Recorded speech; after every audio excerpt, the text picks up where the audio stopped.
In court, my wife, the CEO, called me a gold digger. Her lawyer, also her new boyfriend, nodded in agreement.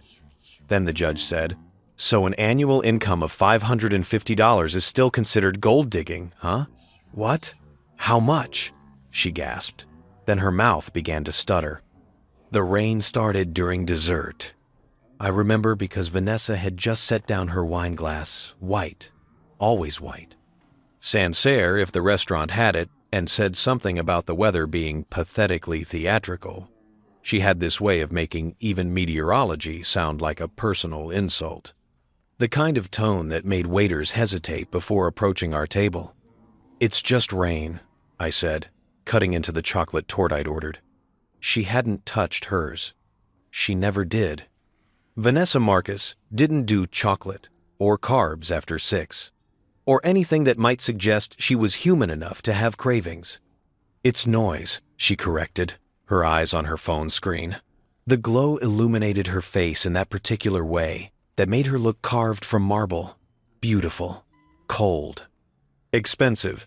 And I have a 7 a.m. with Singapore. I need to sleep." 7 a.m. Singapore. Board meeting. Quarterly projections. The language of her world. Spoken in a dialect I'd learned to decode over 8 years of marriage. What she actually meant was, "This dinner is over. You're dismissed." I took another bite of torte. Let the silence stretch. This was our dance. Now her leading, me following. Both of us pretending we couldn't hear the music dying. David, my name in her mouth sounded like a sigh. "Are you listening?" "Always," I said. And I was. I'd been listening for 3 years, ever since she made CEO, listening to the late-night calls, the weekend emergencies, the way she said "we" when talking about the office, but "I" when talking about us. Listening to the sound of our marriage ending in slow motion, one corporate merger at a time. She stood, signaling for the check with that imperial wave of hers. The waiter materialized instantly. They always did for her.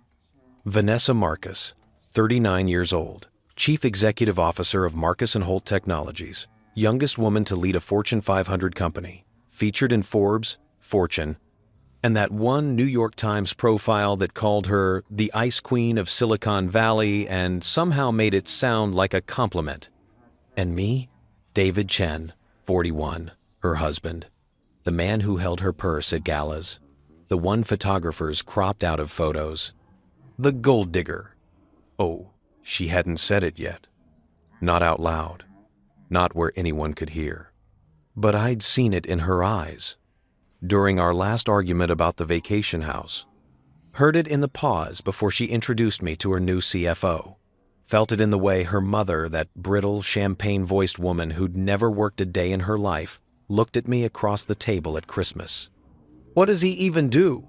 The ride home was quiet, except for the rain and the rhythm of her fingers on her phone screen. Our driver, Marcus, yes. She'd hired someone who shared her last name. Found it amusing, navigated the wet streets of Manhattan with the practiced ease of someone who'd driven this route 1,000 times. Park Avenue to our building on 5th. Doorman. Elevator. 32nd floor. The penthouse that appeared in Architectural Digest under the headline, Power Living. Her penthouse. Her building. Her city. I was just visiting. "I'm going to the study," Vanessa announced as we entered, not bothering to remove her heels. They clicked across the Italian marble like a countdown. "Don't wait up." I didn't. Instead, I poured myself a scotch, the Macallan 25 her father gave us as a wedding present. Still 3/4 full, because Vanessa didn't drink brown liquor, and I rarely drank alone, and stood at the floor-to-ceiling windows overlooking Central Park. The rain blurred the lights into impressionist paintings. Monet, maybe, or that Japanese artist, whose name I could never remember. If you've ever stood in a home worth $8 million and felt homeless, you know the particular species of loneliness I'm talking about. It's not the kind that makes you sad. It's the kind that makes you numb. The kind where you forget what your own voice sounds like because you've been quiet so long. My phone buzzed. A text from my sister. Mom's asking about Thanksgiving. You coming solo or bringing the Ice Queen? I smiled despite myself. Melissa had never liked Vanessa, not from the beginning. Said she had shark eyes. Said anyone who scheduled sex like a board meeting wasn't someone you could trust. Said a lot of things I'd defended against for 8 years because I was in love, goddammit, and love was supposed to be enough. Supposed to be. I typed back, TBD. How's the practice? The dots appeared immediately. Melissa, night owl, probably elbow deep in case files.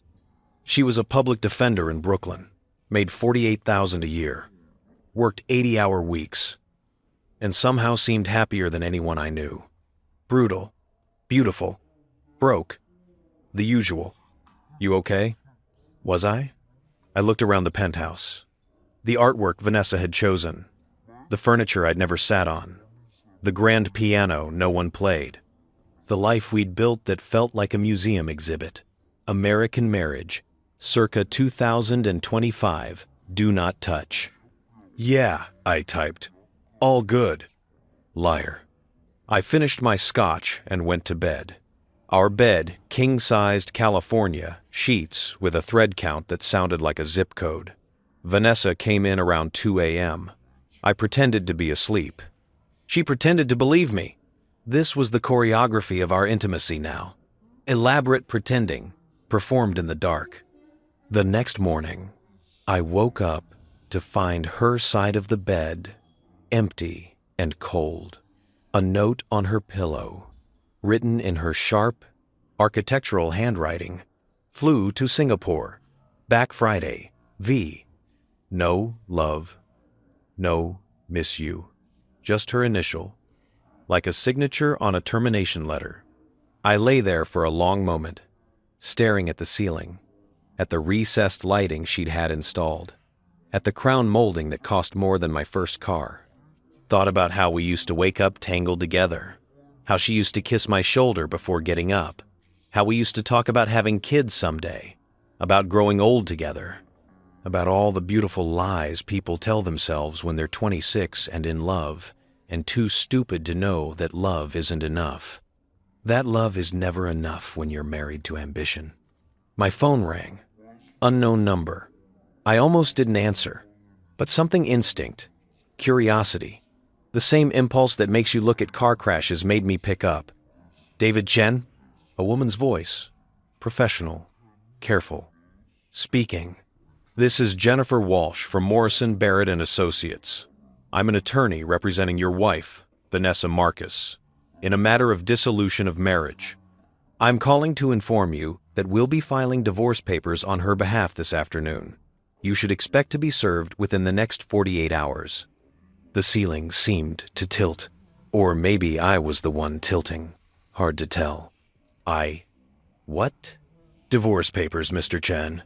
Your wife is filing for divorce. I wanted to extend you the courtesy of a heads up before the process server arrives. We believe in professional courtesy, even in difficult situations. Professional courtesy. Like I was a client, not a husband. Like our marriage was a contract being terminated. Does she? I stopped, swallowed. Did she want to tell me herself? A pause, long enough to be uncomfortable.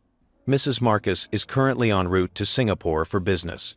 She felt it would be more efficient to have legal counsel handle the initial communication. More efficient?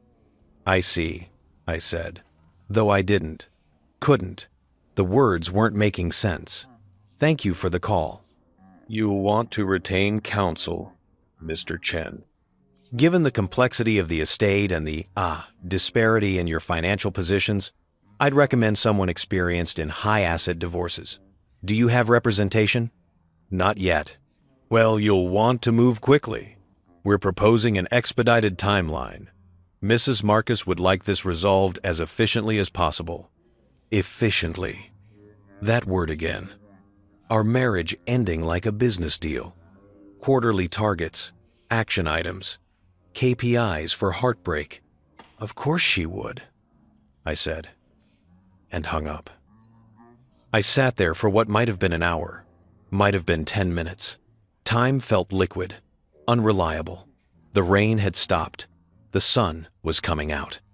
Central Park below looked green and alive and completely indifferent to the fact that my life was ending. Finally, I got up, showered, dressed, made coffee. I didn't drink. Stood in the kitchen, her kitchen, with the imported Italian espresso machine and the refrigerator that cost more than a semester of college, and tried to remember the last time she'd kissed me like she meant it. Couldn't. My phone buzzed again. This time, my friend Marcus, not the driver. My college roommate, Marcus Webb, who'd somehow become a moderately successful divorce attorney despite being the kind of guy who cried during Pixar movies. Dude, just got a call from Jennifer Walsh. She's representing Vanessa? What the hell is happening? I stared at the text. Felt something crack open in my chest. Something that might have been laughter or might have been screaming. She's divorcing me, I typed back, via lawyer, while she's in Singapore. 3 dots. Then, Jesus Christ, I'm coming over. Don't, I'm fine. Bullshit. I'm coming over.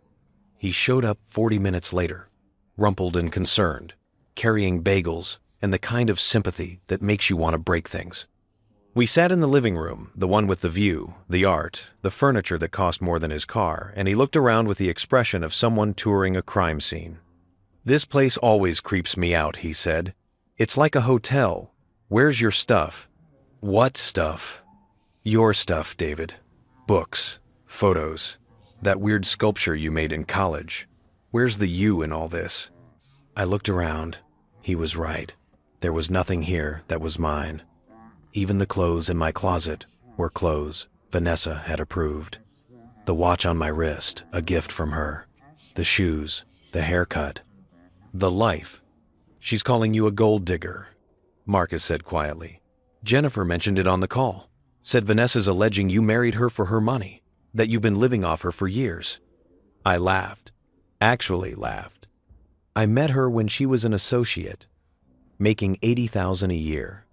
I was the one with the trust fund back then, the one paying for vacations. I remember that ski trip to Aspen.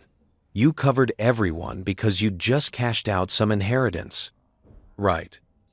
And when she was building the company, working 100-hour weeks, who do you think paid the rent? Bought the groceries? Kept the lights on? You did. With my money, from my job, and my investments. I felt it rising now, the anger. Clean, sharp, useful. And you know what's funny? I stopped working at her request. She said she was making enough for both of us. Said she wanted me to focus on the home, managing our life, being available. Marcus was taking notes now. Lawyer mode activated. Do you have documentation of this? Emails? Texts? Probably. Probably isn't good enough. We need a paper trail. Because if she's claiming you're a gold digger, she's going for a prenup enforcement. You signed one, right? I had. 8 years ago. We both did. It seemed romantic at the time, proof that we loved each other, for reasons beyond money. The prenup stated that in the event of divorce, each party retained their separate property and assets acquired before marriage. Anything earned during the marriage would be split equitably. Seemed fair then. Seemed like a noose now. David, Marcus leaned forward. What do you do for money? Current income? I consult. Investment advisory. Private clients. How much? I told him. He blinked. Say that again. 550,000 annually, give or take, depending on bonuses and market performance. You make $550,000 a year and you let her call you a gold digger? I let her call me a lot of things, I said quietly. I thought that's what love was. Accommodation, flexibility, becoming smaller so she could be bigger. Marcus looked at me for a long moment. Then he smiled. Not the sympathetic smile. The other one. The shark smile. The one that made me remember why he'd never lost a case involving asset division. "David," he said, "how would you like to educate your wife about exactly who she married?" And that's when I realized the rain had stopped, but the storm was just beginning. Marcus left 3 hours later with a briefcase full of documents and a promise to make Jennifer Walsh regret her professional courtesy. I sat alone in the penthouse, surrounded by the evidence of my own erasure. Funny thing about being married to someone who documents everything, they teach you to do the same. Vanessa kept files, spreadsheets, digital records of every transaction, every meeting, every moment that could be quantified and stored. She used to joke that if it wasn't documented, it didn't happen.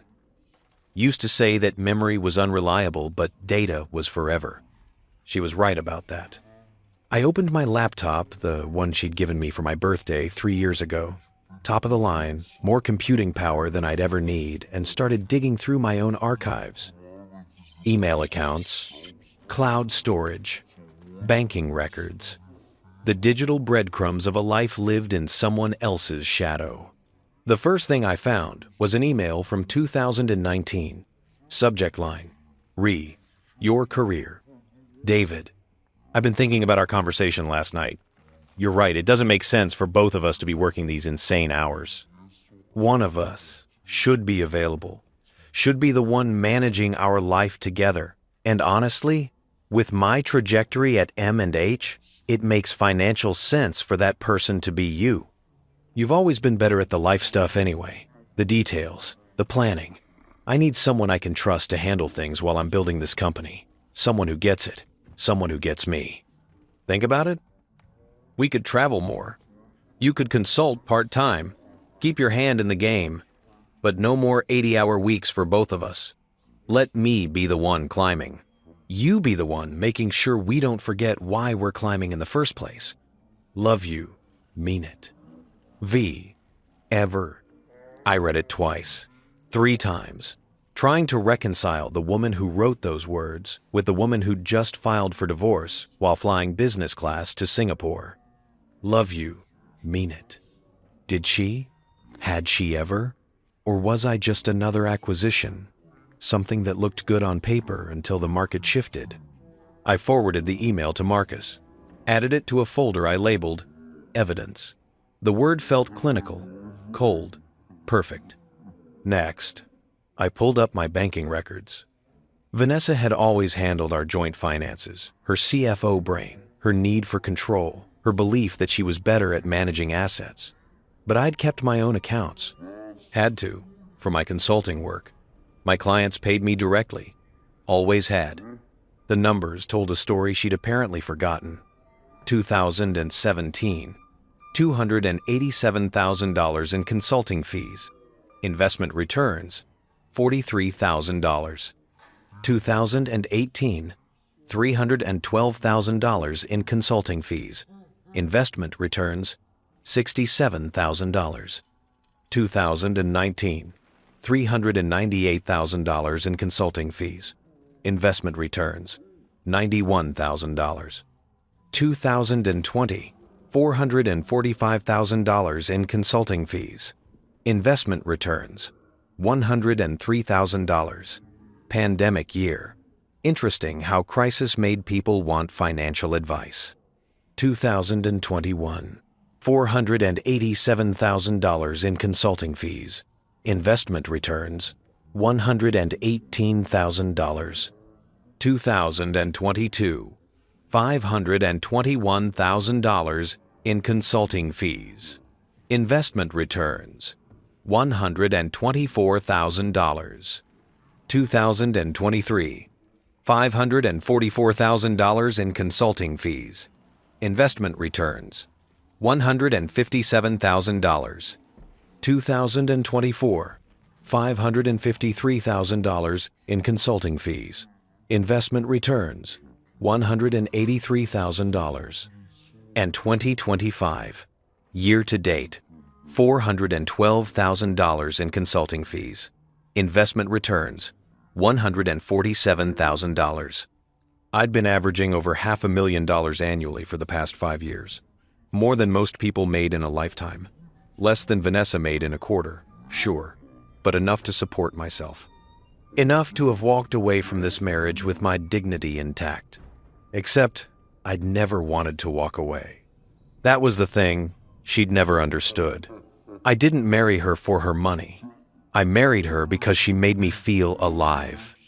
Because when I met her at that tech conference in Austin, both of us trapped at the same excruciating keynote about disruption in the digital age, she leaned over and whispered, "If he says paradigm shift one more time, I'm going to paradigm shift myself off this balcony." I'd laughed. She'd smiled. We'd left the conference early and spent 4 hours at a dive bar talking about everything except work. She told me about growing up with parents who believed success was the only virtue worth having. I told her about growing up with parents who believed happiness was the only virtue worth having. She said her mother never hugged her. I said my mother never stopped hugging me. "We're opposites," she'd said, her hand finding mine across the sticky bar table. "Complementary," I'd corrected. "Opposites repel. We complete each other." She'd kissed me then. Tasted like whiskey and possibility. That was 12 years ago. A lifetime. A different universe. My phone buzzed. A text from an unknown number. "This is Jennifer Walsh. I wanted to follow up on our conversation this morning. My office can recommend several qualified attorneys if you need assistance finding representation." I stared at the message. The carefully constructed politeness of it. The subtle condescension. The implication that I was too helpless, too financially dependent, too much of a gold digger to have my own resources. I typed back, "Thank you, but I've retained Marcus Webb of Webb and Associates. All further communication should go through him." 3 dots. Then, Marcus Webb. Interesting choice. Tell him I said hello. They knew each other. Of course they did. The divorce attorney community in Manhattan was probably smaller than my college graduating class. They probably had drinks together, compared war stories, laughed about desperate spouses, and contested prenups. Well, let them laugh. I went back to my files. Found the folder labeled House, Hamptons. We'd bought it together in 2021. Vanessa put down 70% of the purchase price. I put down 30%. The deed was in both our names. She'd insisted on that. Said it was our home. That percentages didn't matter in a marriage. Percentages didn't matter. I wondered if she'd remember that when her lawyer tried to claim sole ownership. I also found the receipts. God, the receipts. I'd kept everything because Vanessa taught me to keep everything. Every dinner I'd paid for when her credit card was maxed during the company's early days. Every vacation I'd funded when she was pouring every cent into M&H Technologies.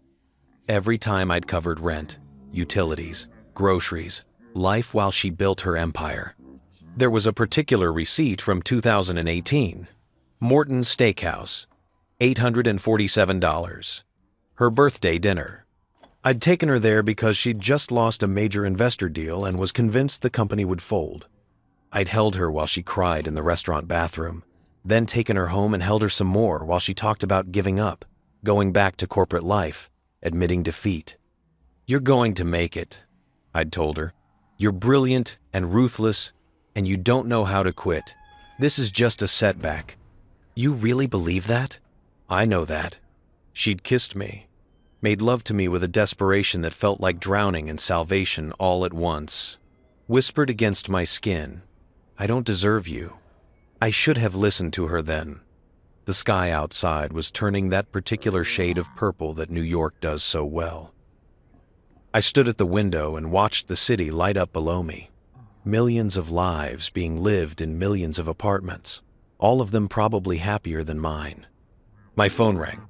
"Marcus, tell me you found something good," he said, skipping pleasantries. End quote. "I'm livered pleasantries of projected." End quote. End quote. End quote. I found everything. Emails, bank records, receipts, 8 years of documentation. Beautiful. How fast can you get it to me? Tonight? Perfect. I'm drafting our response to her filing. Jennifer's going for a prenup enforcement with a gold digger narrative. She's claiming you contributed nothing to the marriage financially, that you've been living off Vanessa's success, and that you should get nothing beyond what you brought in, which was more than she brought in when we got married. Exactly, and that's what we're going to show them. But David, I need you to be prepared for how ugly this might get. Jennifer Walsh doesn't lose. She's going to come at you with everything. She'll dig into your past, your family, your business dealings. She'll try to make you look incompetent, parasitic, manipulative. Let her try. That's the spirit. Also, she's going to depose you, probably within the next 2 weeks. You'll need to be ready to sit in a room with her and answer questions under oath for potentially 8 hours. The thought made my stomach clench. Will Vanessa be there? Probably not for your deposition, but you'll have to be at hers. But the idea of sitting across from my wife, my almost ex-wife, and listening to her testify about how little I'd contributed to our life together felt like a special kind of torture, but also like something I needed. Closure, maybe, or evidence that I hadn't imagined the whole thing, that the woman I married had actually existed and wasn't just a character I'd invented to make the loneliness bearable. I'll do whatever it takes, I said. Good. Because there's something else you should know. Jennifer mentioned in her filing that Vanessa has recently discovered evidence of financial impropriety on your part. Any idea what that means? None. My finances are clean. Everything's documented. Every client, every transaction, every tax return filed on time. She might be fishing, creating a narrative to justify the divorce and the asset grab. But we'll need to be ready if she actually has something. After we hung up, I spent another 3 hours compiling files, created a master document that outlined every financial contribution I'd made to our marriage, every investment decision that had paid off, every time I'd supported her, financially and otherwise, while she built her empire. The document was 63 pages long. 63 pages of proof that I was not, in fact, a gold digger. That I had brought value to this marriage, that I had been a partner, not a parasite. I sent it to Marcus with a subject line, Discovery. His response came back in under a minute. Holy shit. This is beautiful. This is art. Jennifer Walsh is going to hate us. Good. I typed back. I made myself dinner, something simple. Pasta with olive oil and garlic, the kind of food Vanessa never ate because carbs were the enemy. Poured another glass of the Macallan, sat at the dining table that seated 12, and felt like I was the only person in the world. The silence was different now. Not numb, not lonely. Something else. Something that felt almost like anticipation. My phone buzzed. A text from Melissa. Mom says you haven't called her back. She's worried. I'm worried. What's going on? I looked at the message for a long time. Thought about how to explain that my marriage was ending, that my wife thought I was a gold digger, that I was about to go to war with the woman I'd once loved more than breathing. Vanessa filed for divorce, I typed. It's complicated. I'll call Mom tomorrow. The response was immediate. What? Calling you now. The phone rang. I answered. Start talking, Melissa said. So I did. Told her everything. The divorce papers, the lawyer, the allegations, the prenup, Marcus, the documents. All of it spilling out in a rush of words that tasted like grief and rage and something that might have been relief. That bitch, Melissa said when I finished. That absolute bitch. Mel, no, don't defend her. She doesn't get your loyalty anymore. She gave that up when she called you a gold digger while literally making millions off a company you helped support during the lean years. I didn't do it for the credit. I know. That's what makes you a good person and her a sociopath.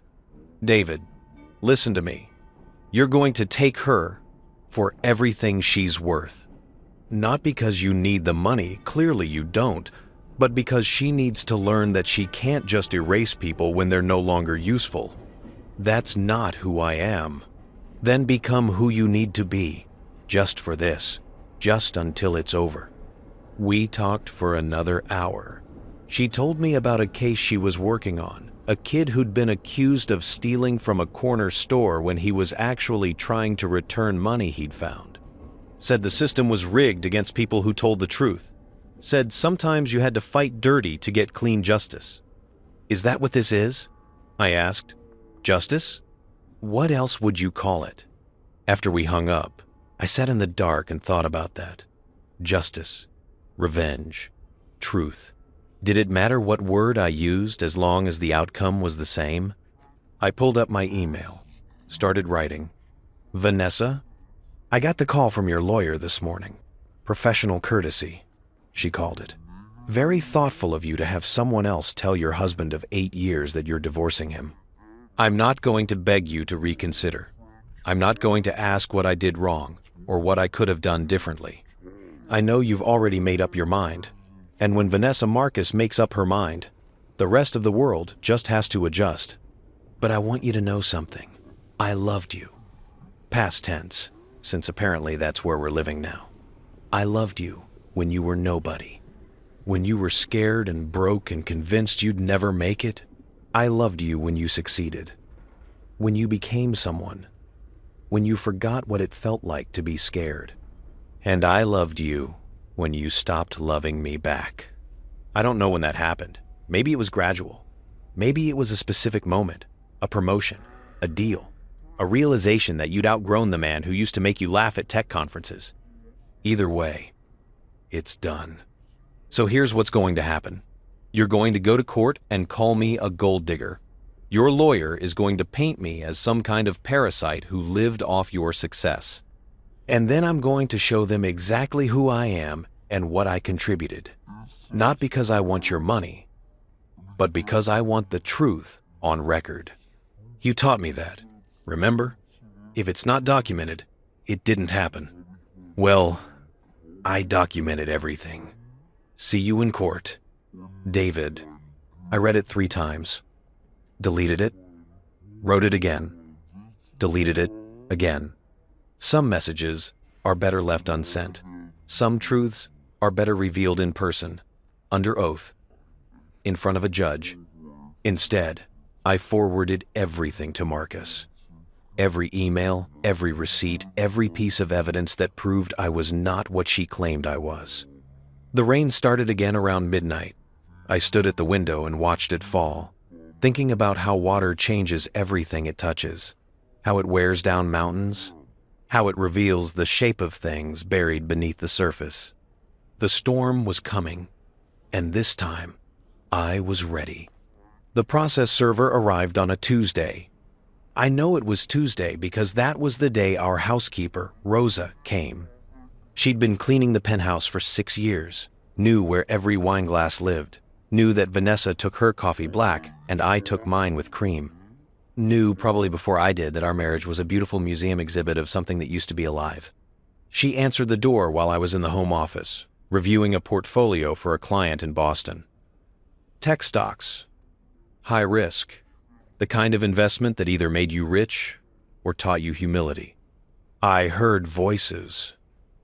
Rosa's careful English. A man's voice, professional, apologetic. Mr. Chen? Rosa appeared in the doorway, her face arranged in that expression of sympathy people wear when they're about to deliver bad news. There's a man here for you. I knew what it was before I saw him. 20-something, cheap suit, carrying a manila envelope like it contained nuclear codes. He had the look of someone who'd done this 1,000 times, who'd watched 1,000 marriages end on doorsteps just like this one. David Chen? He asked, though he already knew. That's me. He handed me the envelope. You've been served. Have a good day, sir. And just like that, it was official.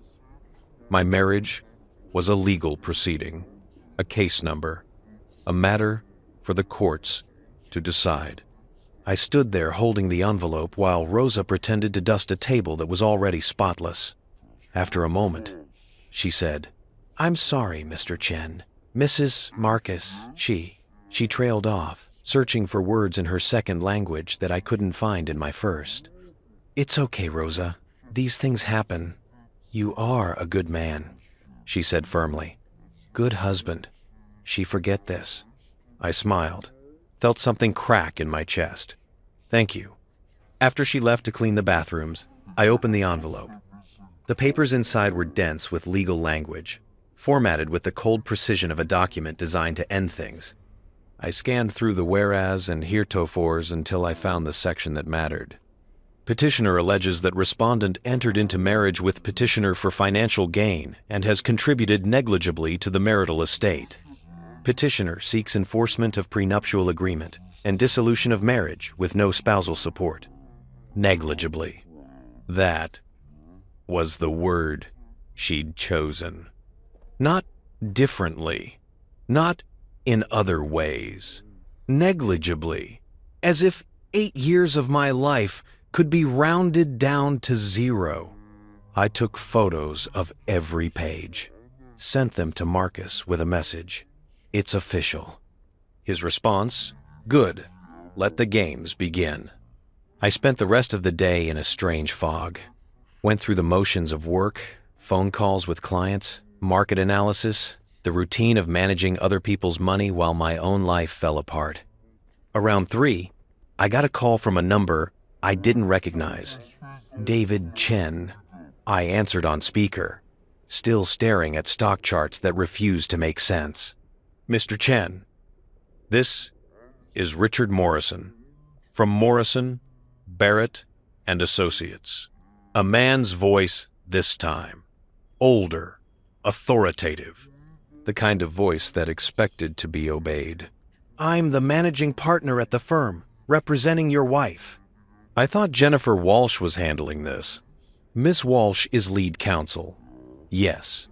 But given the profile of this case, I wanted to reach out personally. I understand you've retained Marcus Webb. I have. Marcus is a good attorney, passionate, though perhaps a bit zealous in his advocacy. I'm calling to see if we might avoid some of the ugliness that can come with contested divorces. Mrs. Marcus is prepared to be quite generous, given the circumstances. What circumstances would those be? A pause, calculated. The circumstances of your financial dependence during the marriage. The disparity in your contributions to the marital estate. Mrs. Marcus understands that you may have become accustomed to a certain lifestyle. She's willing to provide a transition package, enough to help you reestablish yourself. I leaned back in my chair, looked out at the city. How generous of her. Now, she's thinking a lump sum, $250,000, plus 6 months to find alternative housing. It's more than the prenup requires, but she wants this to be amicable. Amicable. Yes. Tell me something, Mr. Morrison. Does Mrs. Marcus know you're making this call? Another pause. Longer this time. Mrs. Marcus has authorized us to negotiate on her behalf. That's not what I asked. She's aware of the general parameters of our settlement offer. But she doesn't know you're calling me directly, does she? She's in Singapore. Or maybe she's back by now. Either way, she's got you making the call. Because she can't be bothered to talk to me herself. Mr. Chen. Tell her no. Tell her I'll see her in court. And tell her to ask Jennifer Walsh about my financial contributions to this marriage. Because I have a feeling your star attorney might have missed a few details. I hung up before he could respond. My hands were shaking. Not from fear, from something else. Something that felt like power. The phone rang again immediately. Marcus, did Richard Morrison just call you? He asked. How did you? He called me first, trying to go around me to get to you. Classic Morrison move. What did you say? I told him no. Beautiful. Absolutely beautiful. David, They're panicking. They wouldn't be offering settlements this early if they weren't worried about something. What would they be worried about? She's the CEO of a Fortune 500 company. I'm just her husband. Exactly. You're her husband. And in New York, that means something. It means you were a team.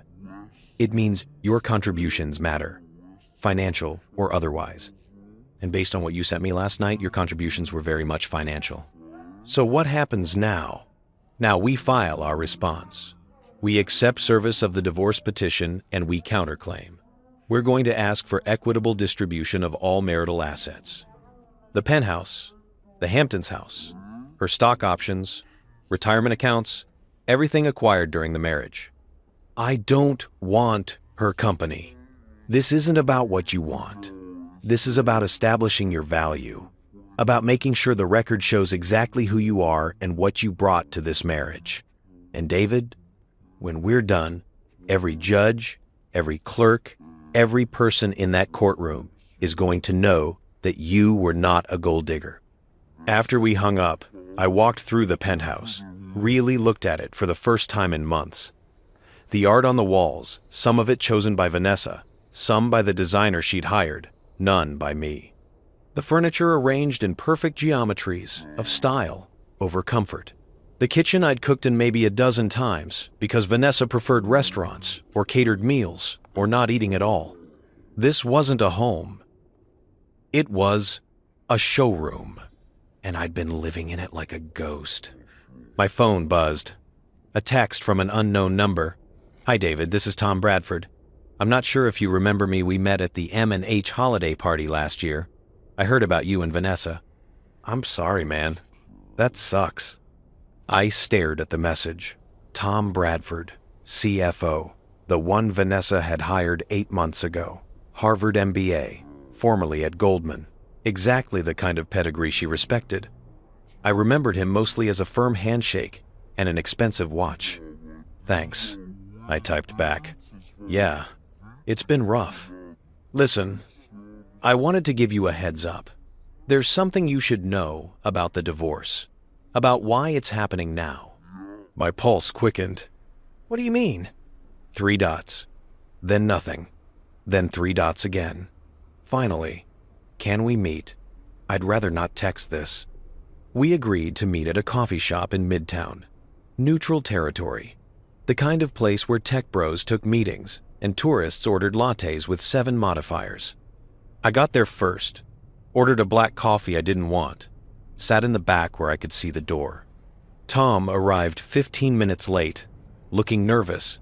He'd lost weight since the holiday party, had the particular hollowness around the eyes that came from not sleeping. Thanks for meeting me, he said, sliding into the booth across from me. I wasn't sure if you would. You said there was something I should know. He looked around, lowered his voice. Vanessa is having an affair. I'd suspected, had known really, in that way, things you're not ready to know. But hearing it said out loud still felt like a punch. With who? His name is Blake Foster. He's a partner at Morrison, Barrett and Associates. The law firm. Her law firm. Her divorce lawyer. Not exactly. He's corporate law. M&A mostly. But he works at the same firm as Jennifer Walsh. That's how they met. Vanessa hired Morrison Barrett to handle some acquisitions last year. She and Blake hit it off. Started as professional lunches, then dinners, then, he shrugged. You can fill in the rest. How do you know this? I'm the CFO. I see the expense reports, the dinner receipts, hotels charged to the company card. I confronted her about it last month. Told her it was a liability, that if the board found out she was having an affair with outside counsel and expensing it, there would be consequences. What did she say? She told me to mind my own business, that she was handling it, that the divorce would be finalized quickly and quietly, and that I should just process the expenses and keep my mouth shut. I drank my coffee. It tasted like betrayal. Why are you telling me this? Tom looked uncomfortable. Because it's not right, what she's doing. Blake Foster is going to be working on your divorce. He's not officially representing her, that would be an ethics violation, but he's consulting with Jennifer Walsh, feeding her information. And when this is over, when you're out of the picture, they'll probably go public. They're using the firm to end my marriage so they can start their relationship. Basically, yes. I laughed. Couldn't help it. The absurdity of it all. My wife was divorcing me with the help of her boyfriend, who worked at her law firm, while calling me a gold digger. It was almost poetic. David, there's more. The financial impropriety thing Jennifer mentioned in the filing, that came from Blake. He's been looking into your consulting business, trying to find something questionable. Conflicts of interest, unreported income, anything they can use to paint you as dishonest. My business is clean. I believe you.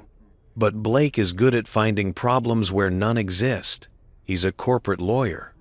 It's literally what he does for a living. Find loopholes, create narratives, make things look different than they are. How do I prove the affair? You can't. Not directly. Vanessa's too smart to leave obvious evidence. But the expense reports are in the company system. The hotel charges, dinners for two charged to M&H. If you subpoena them, you'll see a pattern. Those are corporate records, which you're entitled to request as part of discovery, especially if there's an allegation of financial impropriety. You can argue you need to see all expenses related to Vanessa's business dealings to verify that no marital assets were used inappropriately. I looked at him. Really looked. Why are you doing this? You could lose your job. Probably will, he said quietly. But I've got kids. 2 daughters. And I keep thinking about what I'd want someone to do if their mom was being railroaded like this. I'd want someone to tell the truth. We sat there in silence for a moment. The coffee shop buzzed around us with the sound of other people's normal lives. Freelancers on laptops, first dates, business meetings. None of them knew that worlds were ending over overpriced lattes. Thank you, I said finally. Just be careful, okay? Vanessa's ruthless when she's cornered, and Blake is worse. They'll come at you with everything. After he left, I sat there for a long time. Thought about Vanessa and Blake. Tried to remember if I'd noticed anything. Any signs. Any moments when she'd seemed different. Distant. Guilty. But she'd been distant for 3 years. How would I know which distance was which? I texted Marcus. Need to talk. Urgent. His response? My office. 1 hour.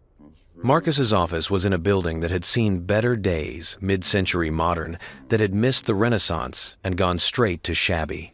But his practice was thriving. Divorce law in Manhattan was recession-proof, he liked to say. People got married in good times and divorced in all times. I told him everything. The affair, Blake Foster, the expense reports, the corporate espionage masquerading as love. When I finished, he was smiling. Not the sympathetic smile, the shark smile. This, he said, is exactly what we needed. Her cheating on me? Her cheating on you with someone at the firm representing her in the divorce.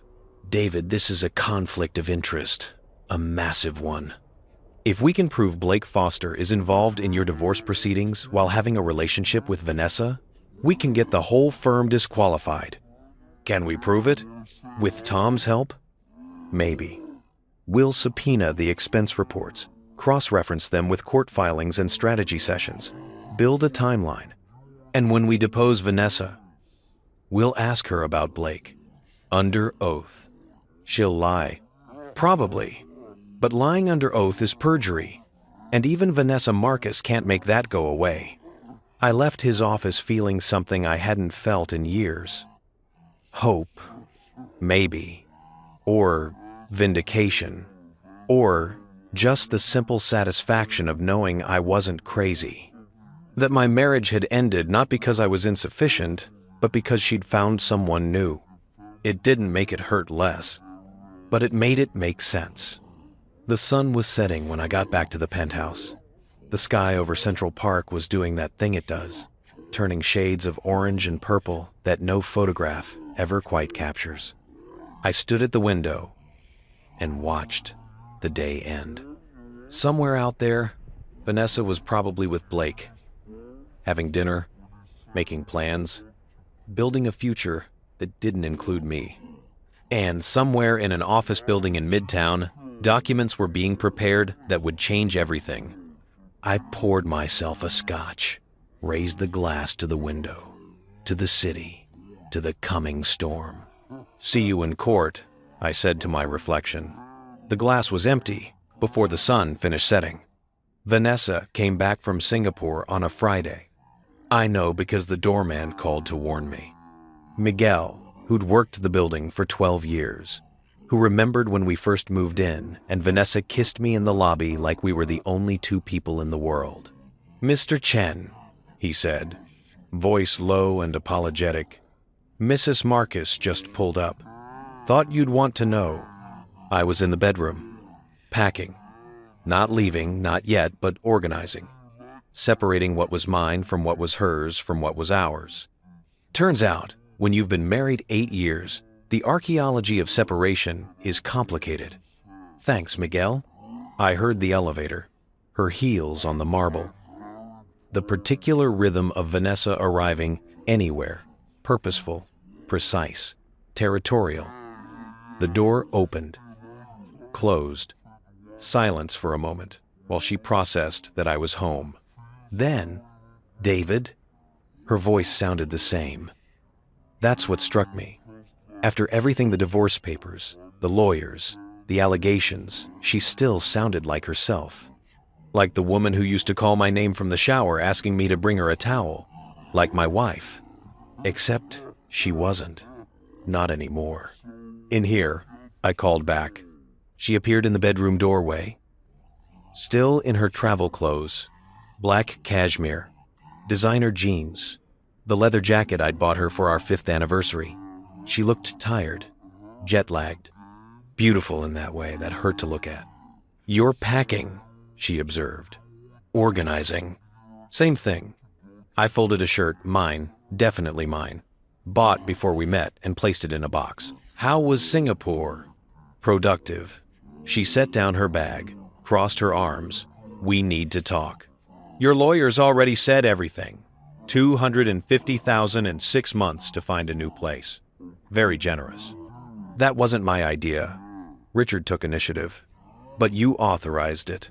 She looked away, out the window, at the view she'd bought. "I thought it might be easier, cleaner." "Easier for who?" "Both of us." I laughed. Couldn't help it. "Vanessa, you served me divorce papers while you were on a plane to Asia.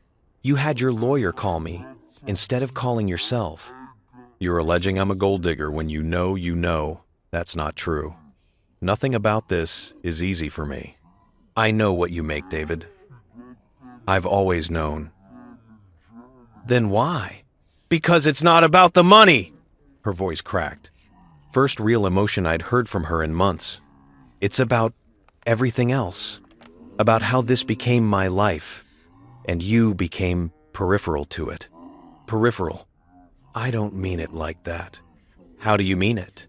She sat on the edge of the bed, our bed, the one we'd picked out together at that overpriced furniture store in Soho. She'd wanted firm, I'd wanted soft.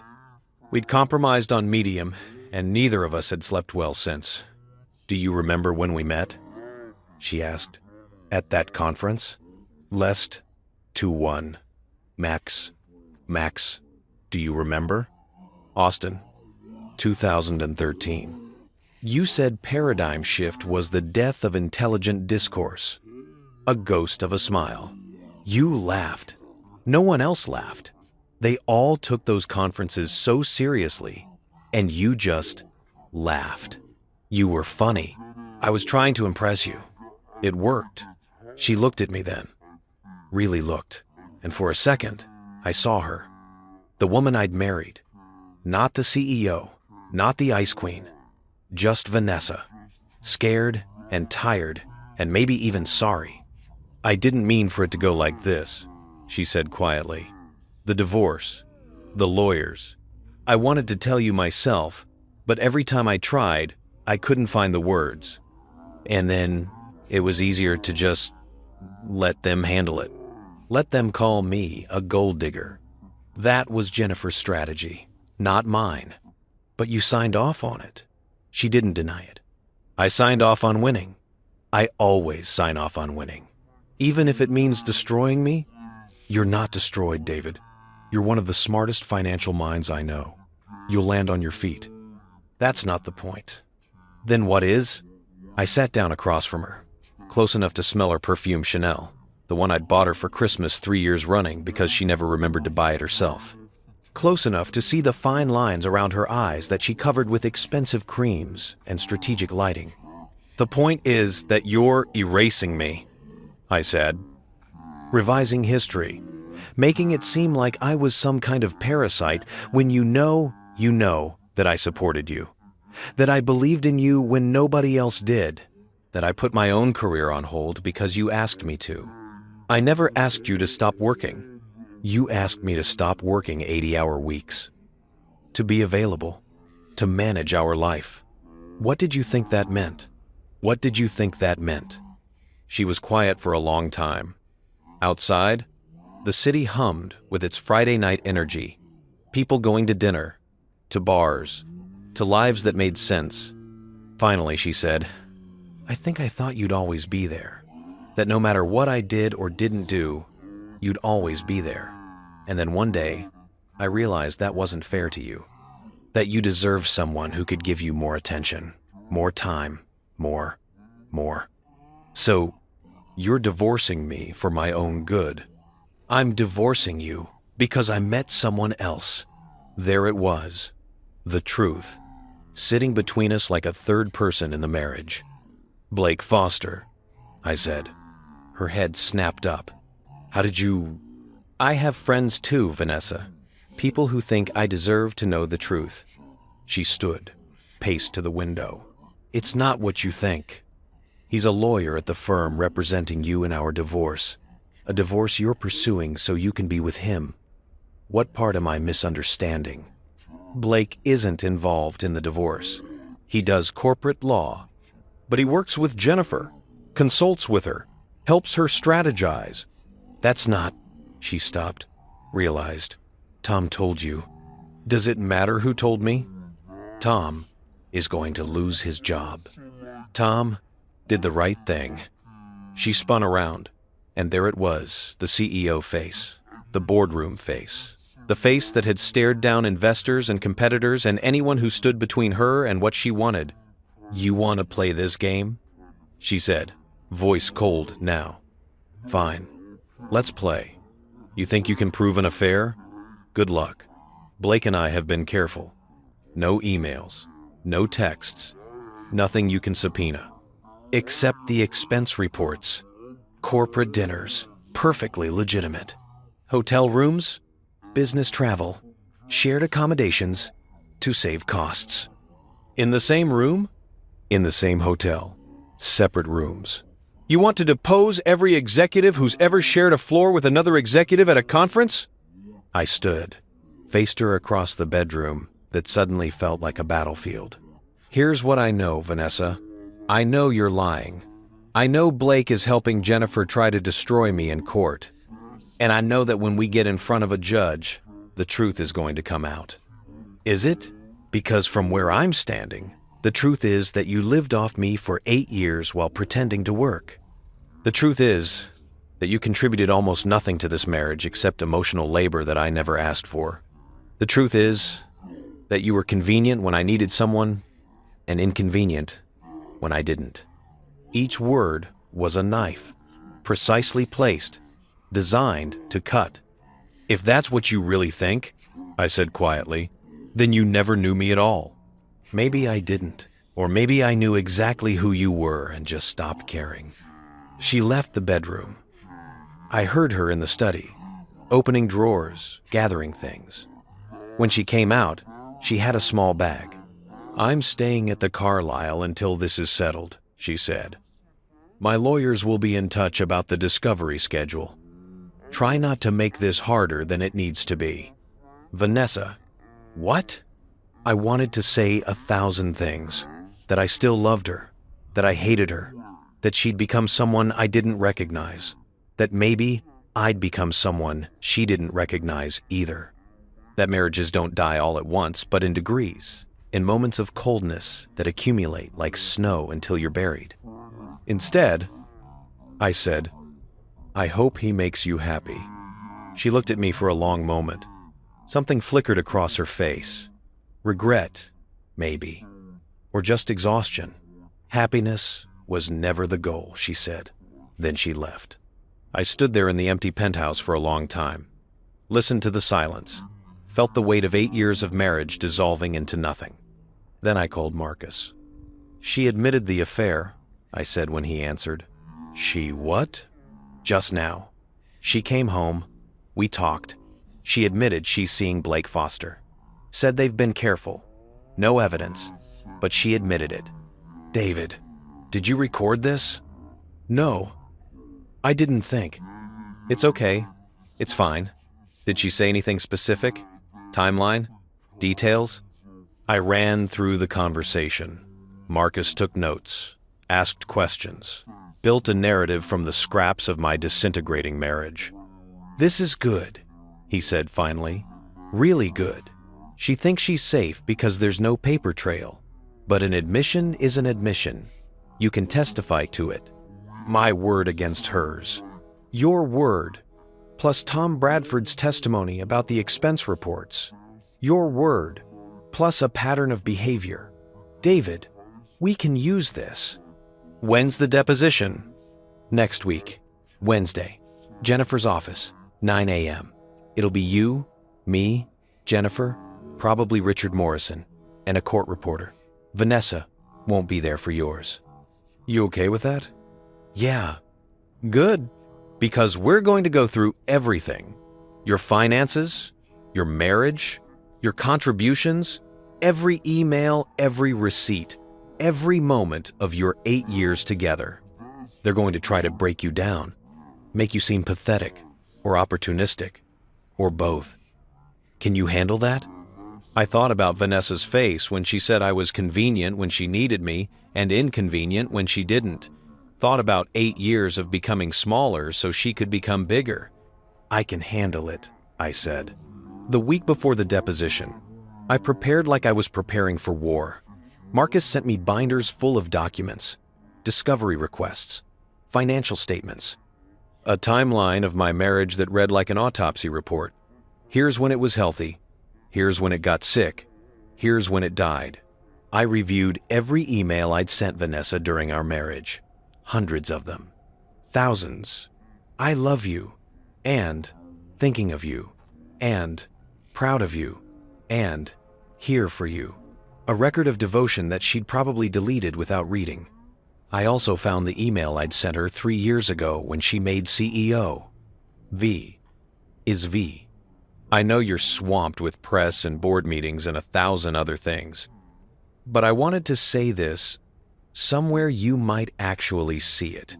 I am so incredibly proud of you. Not because you're successful, though you are, but because you never gave up. Because you believed in yourself even when it was terrifying. Because you're exactly who you were always meant to be. I love you. I've always loved you. I will always love you. Is. Her response had come 6 hours later. Thanks. Crazy day. Talk later. We never did talk later. I spent Sunday with my family. My mother made pot roast my favorite. The one she used to make when I was a kid and life was simpler. My father asked careful questions about the divorce, then dropped it when he saw I didn't want to talk. Melissa sat next to me on the couch and didn't say anything, just put her hand on my shoulder. You're going to be okay, she said. I know. No, I mean really okay. Not just surviving. Actually okay. How do you know? Because you're finally fighting back. And the David who fights back is the David I remember. The one who stood up to his middle school bully. The one who argued down Dad's business partners when they tried to screw him. You've been soft for too long. It's nice to see the spine again. Monday, I met with Marcus for a mock deposition. He played Jennifer Walsh, asked me brutal questions in her voice, tried to make me crack. Mr. Chen, isn't it true that you pursued Vanessa Marcus specifically because she was a rising star in the tech industry? No, but you knew she had potential, knew she came from wealth, knew that being with her could provide you with a lifestyle you couldn't achieve on your own. I fell in love with her because she was brilliant and funny and made me feel less alone in the world. The money had nothing to do with it." End quote. Yet you stopped working full-time shortly after she became CEO. Convenient timing, wouldn't you say? I reduced my hours at her request. She wanted someone managing our home life. I still maintained a full client load and earned over $500,000 annually. From what sources? Investment consulting, private clients, asset management, all documented and taxed appropriately. On and on, for 3 hours. By the end, I was exhausted, but ready. "You're going to do great," Marcus said. "Just remember, tell the truth. Don't embellish. Don't get emotional. Let the facts speak for themselves." Tuesday night, I couldn't sleep. Lay in bed staring at the ceiling, thinking about what tomorrow would bring. The deposition, the questions, the slow, methodical dismantling of my marriage under oath. Around 2 a.m., my phone buzzed. A text from an unknown number. "Good luck tomorrow. You deserve better than what she's giving you. Tom." I typed back, "Thank you for everything. Just tell the truth. That's all you need to do." I set the phone down, closed my eyes, thought about truth, about how it's supposed to set you free, about how sometimes it just sets everything on fire. Either way, tomorrow, I'd find out. The offices of Morrison, Barrett, and Associates occupied 3 floors of a glass tower in Midtown, all chrome and leather and the kind of art that costs more than it's worth. The receptionist who greeted us had the practiced smile of someone paid to be pleasant to people about to have the worst day of their lives. "Mr. Webb, Mr. Chen," she said. "Conference room C. Can I get you coffee? Water?" "We're fine," Marcus said, though I wasn't sure that was true. Conference room C was windowless, probably intentional. Nothing to distract from the business of taking someone's life apart piece by piece. A long table, chairs. A court reporter already set up with her stenography machine. And Jennifer Walsh. She stood when we entered, tall, mid-40s, wearing a navy suit that probably cost what I used to make in a month before I met Vanessa. Her handshake was firm, professional. The grip of someone who'd crushed better men than me before breakfast. "David," she said, "thank you for being punctual." Not Mr. Chen. David. Deliberately casual. Designed to make me feel less than. "Wouldn't miss it," I said. Richard Morrison arrived 5 minutes later, followed by an associate I didn't recognize, young, female, carrying enough binders to build a small library. They arranged themselves across the table like a firing squad. The court reporter swore me in, raised my right hand, promised to tell the truth, the whole truth, nothing but the truth. So help me God. "State your full name for the record," Jennifer began. "David Michael Chen." "And your date of birth?" "The 15th of March, 1984. "Current address?" I gave her the penthouse address. Heard how ridiculous it sounded out loud. 5th Avenue, 32nd floor. The kind of address that made people think you had money. "How long have you lived there?" 6 years. We bought it in 2019. "We being you and Mrs. Marcus?" "Yes." "And who provided the down payment for that property?" Marcus shifted beside me. Jennifer was starting with money. Of course she was. "Both of us. Mrs. Marcus contributed approximately 60%. I contributed 40%. In actual dollar amounts, the down payment was $2.4 million. She paid $1.4. I paid $1 million. Jennifer made a note. And where did your $1 million come from? A combination of savings from my consulting work and the liquidation of some family investments. My grandmother had passed away the previous year and left me a portion of her estate. How much was that inheritance? Approximately $800,000 after taxes. So you used your inheritance to buy into Mrs. Marcus's property. I used my money to buy our home. She smiled, thin, sharp. Let's talk about your employment history, Mr. Chen. What do you currently do for work? I'm an independent financial consultant. I provide investment advisory services to private clients. How many clients do you currently have? 12 active clients, another 6 on retainer for quarterly consultations. And what do you charge these clients? It varies. Hourly rates range from $400 to $800 depending on the complexity of the work. Some clients pay a flat monthly fee for ongoing portfolio management. What was your gross income in 2024? $553,000 in consulting fees, an additional $183,000 in investment returns. From my personal portfolio, approximately $736,000 total. I watched her absorb that, saw the slight tightening around her eyes. This wasn't the number she wanted. And in 2023, $544,000 in fees, $157,000 in returns, just over $700,000 total. 2022, $521,000 in fees, $124,000 in returns, $4,000 in fees. I see. She flipped through her notes, recalculating. Mr. Chen, when did you and Mrs. Marcus marry? The 18th of June, 2017. And what was your annual income in 2017? $294,000.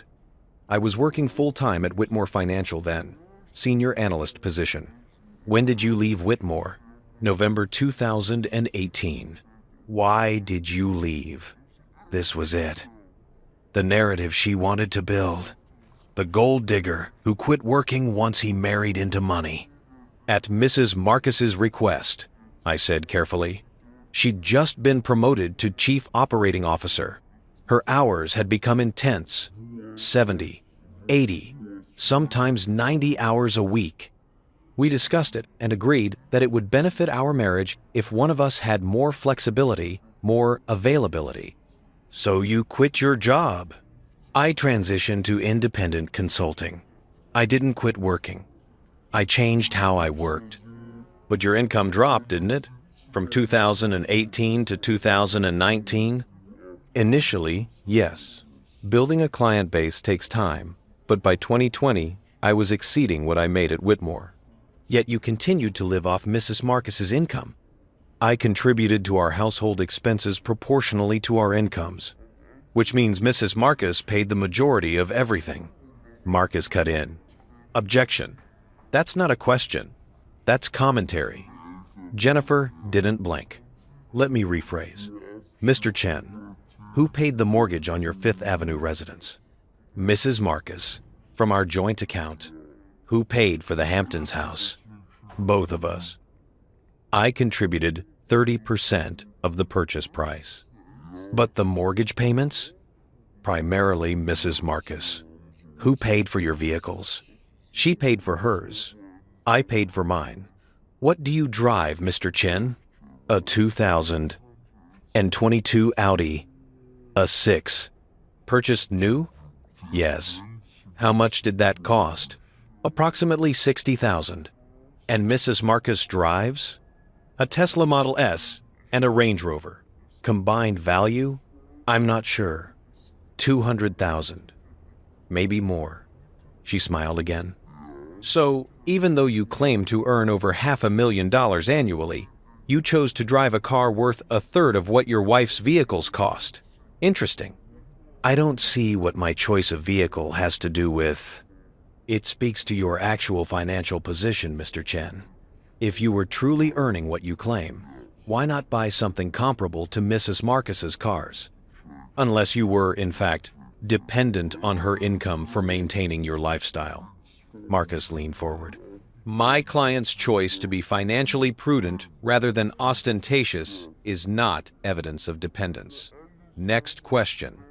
Jennifer turned a page. Let's discuss your typical day, Mr. Chen. Walk me through what you did yesterday. I woke up around 7, made coffee, reviewed Asian market reports. I have clients with international holdings. Took a conference call with a client in Boston at 9.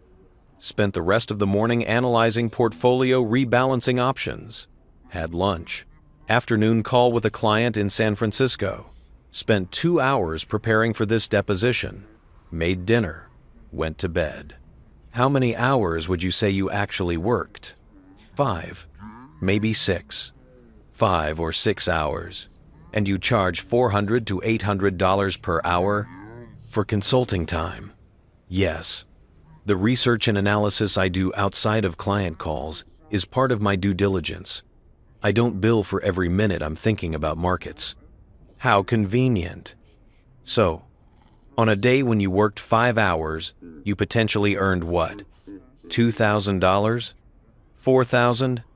It depends on the client and the work. But you're not working 8-hour days. You're not in an office. You're not accountable to anyone except yourself. I'm accountable to my clients and to the SEC. My work is regulated, licensed, and documented. Speaking of documentation, Jennifer pulled out a folder. I'd like to direct your attention to Exhibit 7.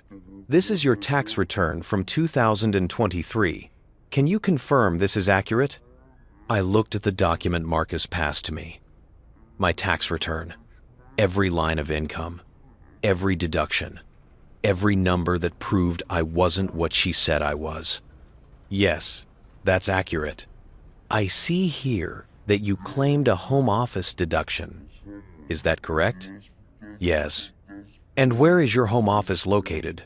In the penthouse. The study. On the 2nd floor. The penthouse that Mrs. Marcus owns. That we own jointly, but purchased primarily with her funds.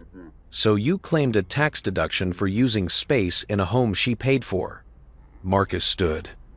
Counsel, my client has already established that he contributed 40% of the down payment and has paid his proportional share of all household expenses. This line of questioning is repetitive and argumentative. I'm establishing a pattern of financial dependence, Jennifer said coolly. Mr. Chen benefits from Mrs. Marcus's wealth while contributing minimally to the actual household costs. That's categorically false, I said. My voice was steady. Calm. I have contributed hundreds of thousands of dollars to our household over 8 years. I have documentation of every transfer, every payment, Yet you reduced your working hours, stopped pursuing advancement in your field, became, essentially, a part-time consultant, living in luxury accommodations provided by your wife, at her request, so you claim. I have the email. She asked me to be more available, to manage our life together so she could focus on building her company. I did exactly what she asked me to do. Jennifer paused, looked at her notes. This wasn't going the way she'd planned. Mr. Chen, are you aware that Mrs. Marcus has alleged financial impropriety in your consulting business? Here it was. Blake Foster's fishing expedition. I'm aware of the allegation. I'm not aware of any actual impropriety, because there isn't any. You maintain confidential relationships with wealthy clients. How do we know you're reporting all your income? Because I'm licensed by FINRA and the SEC. My business is subject to regular audits. Every transaction is documented and reported. If there were impropriety, the regulators would have found it years ago. Unless you're very good at hiding it. Marcus slammed his hand on the table. That's defamatory and you know it. Unless you have actual evidence of wrongdoing, these insinuations stop now. Jennifer didn't flinch. I'm exploring the respondent's credibility. If he's claiming significant income that can't be verified, it can be verified. Every penny can be verified. Every client, every transaction, every deposit. You want to see my books? Subpoena them. You'll find exactly what I've told you. A legitimate, successful consulting practice that has earned over $500,000 annually for the past 5 years. The room was quiet. The court reporter's fingers hovered over her machine. Richard Morrison was watching Jennifer, waiting to see where she went next. Let's talk about your marriage, Jennifer said finally. When did you and Mrs. Marcus start having problems? A different approach. Emotional territory. I don't know that there was a specific moment. Things changed gradually after she became CEO. Changed how? She worked longer hours, traveled more. We saw each other less, talked less, connected less. Did you fight? Not really. We just existed in the same space without really being together. Whose fault was that? I looked at her. I don't think marriage problems are usually one person's fault. But if you had to assign percentage of blame, end quote. Marcus objected. I answered anyway. I blame myself for not speaking up sooner, for letting things drift, for thinking that if I just stayed quiet and supportive, she'd eventually have time for us again. And you blame Mrs. Marcus for? For forgetting that success isn't the same as happiness. For choosing her company over her marriage. For, I stopped, swallowed, for falling in love with someone else. Jennifer went very still. Excuse me? Gay? Excuse me? Blake Foster, partner at this firm. Mrs. Marcus is having an affair with him. Has been for at least 6 months. That's why we're getting divorced. Not because I'm a gold digger. Because she wants to be with him.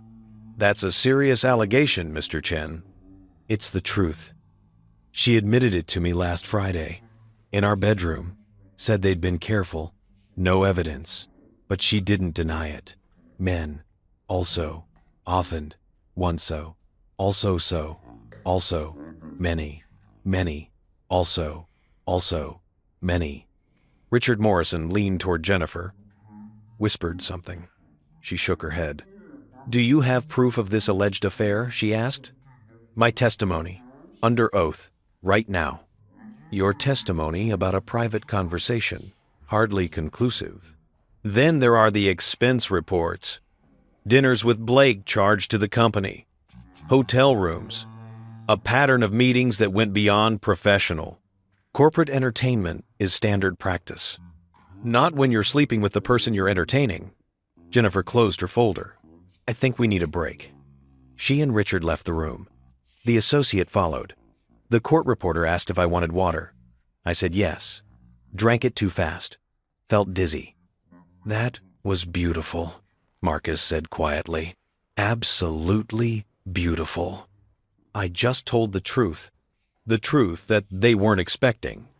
Jennifer thought she'd break you down, make you look pathetic. Instead, you looked credible, successful, and wronged.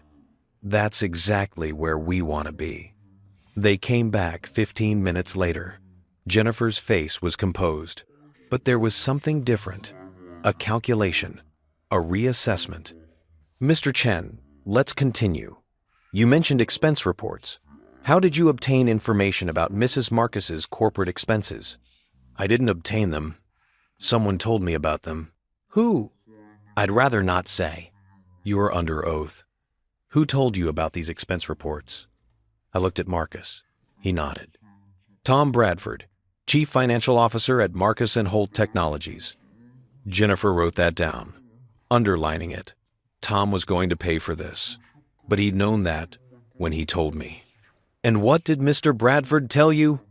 That Mrs. Marcus had been charging dinners and hotel accommodations with Blake Foster to the company, that he'd confronted her about it being a liability, that she told him to process the expenses and stay quiet.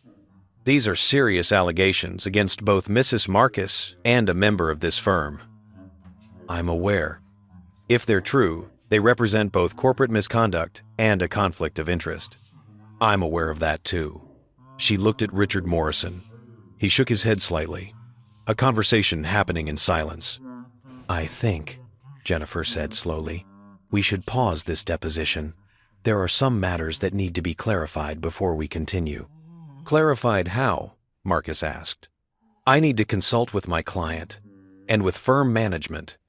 If there's even a possibility that a member of our firm has been involved inappropriately with the opposing party in a divorce proceeding, we need to address it immediately. So you're suspending the deposition? Postponing. We'll reconvene next week. Same time. Marcus smiled. The shark smile. We'll be here. We left Morrison Barrett and walked out into the afternoon sunlight. The city was alive around us, people rushing to meetings, to lunches, to lives that made sense. What just happened? I asked. You dropped a bomb, Marcus said. If Blake Foster has been consulting on your divorce while having a relationship with Vanessa, that's a massive conflict. The firm could be disqualified. The whole case could be thrown into chaos. Jennifer knows it. Richard knows it. They're scrambling. Will it matter? In court? Maybe. In the court of public opinion? Definitely. The CEO of a Fortune 500 company divorcing her husband while having an affair with the lawyer working on her case? That's a headline. I don't want headlines. You might not have a choice. But David, you did great in there. You were calm, credible, and honest. You showed them exactly who you are. Now, they have to recalculate everything. That night, alone in the penthouse, I got a text from an unknown number. You really did it. You told them about Blake. T. Had to, I typed back. I'm sorry if this causes problems for you. Already cleaning out my desk. Worth it. She needed to know she can't just erase people. Thank you for everything. See you in court. I set down my phone, looked around the penthouse, at the life I'd built with someone who decided I was disposable. In 5 days, we'd be back in that conference room. Jennifer would ask more questions. I'd give more answers. The truth would keep coming out, piece by piece, until there was nothing left to hide behind. I was ready. The story broke on Tuesday. Not in the Times or the Journal. They had standards, fact-checkers, a semblance of journalistic integrity. It broke on a legal gossip blog called Manhattan Matrimonial, run by a former paralegal with an axe to grind and a talent for finding leaks. The headline, Fortune 500 CEOs, Divorce Gets Messy, Affair Allegations Rock White Shoe Law Firm. I was having coffee when Melissa called. Have you seen it? She asked. Seen what? Check your email. I'm sending you a link. Brace yourself. The article was everything I'd feared and nothing I could stop. Anonymous sources, strategic leaks, just enough detail to be credible, just vague enough to avoid libel. Sources close to the divorce proceedings between tech CEO Vanessa Marcus and her husband David Chen report allegations of an extramarital affair between Marcus and Blake Foster, a corporate attorney at Morrison. Barrett and Associates, the same firm representing Marcus in the divorce. The allegations, reportedly made under oath during a deposition last week, raise serious questions about conflicts of interest and professional ethics.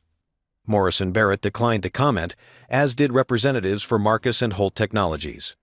One source familiar with the case described the situation as explosive, noting that if proven true, the affair could result in the firm's disqualification and potentially impact the divorce settlement.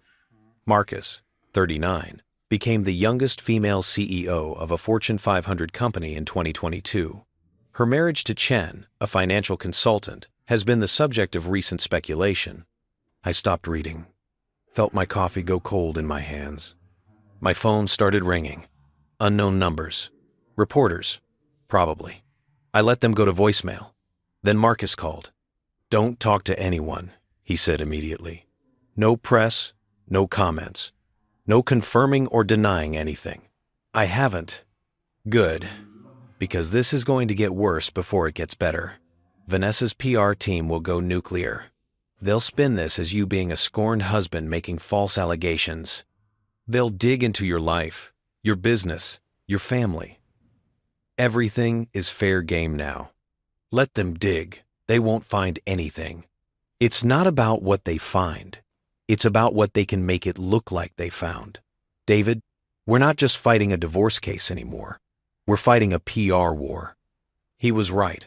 By noon, my phone had 17 missed calls. By 2 p.m., there was a reporter in my building lobby. Miguel called to warn me. Mr. Chen, there's a woman here asking questions about you and Mrs. Marcus. I told her to leave, but she's persistent. Thanks, Miguel. I'll use the service entrance if I need to leave. She asked me about your cars, about how often Mrs. Marcus comes and goes, about whether you work. Of course she did. Building a narrative. The gold digger husband in his gilded cage, making accusations to save face. I stayed inside. Worked from home. Actually worked. Consulting calls with clients who didn't care about my personal life as long as I made them money. Around 4, I got an email from an address I didn't recognize. Subject line: you should see this. No message. Just a link to another article. This one from a business news site. Vanessa Marcus addresses, divorce rumors. Focused on company, not tabloid speculation. There was a photo. Vanessa at a press conference. Composed. Professional. Every inch. The CEO who'd built a billion-dollar company. My personal life is exactly that personal. Marcus told reporters at a quarterly earnings call Tuesday.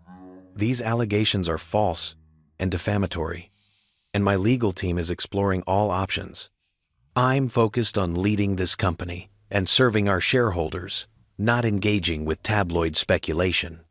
When pressed about whether she would address the specific allegations regarding Blake Foster, Marcus declined to comment, citing ongoing legal proceedings.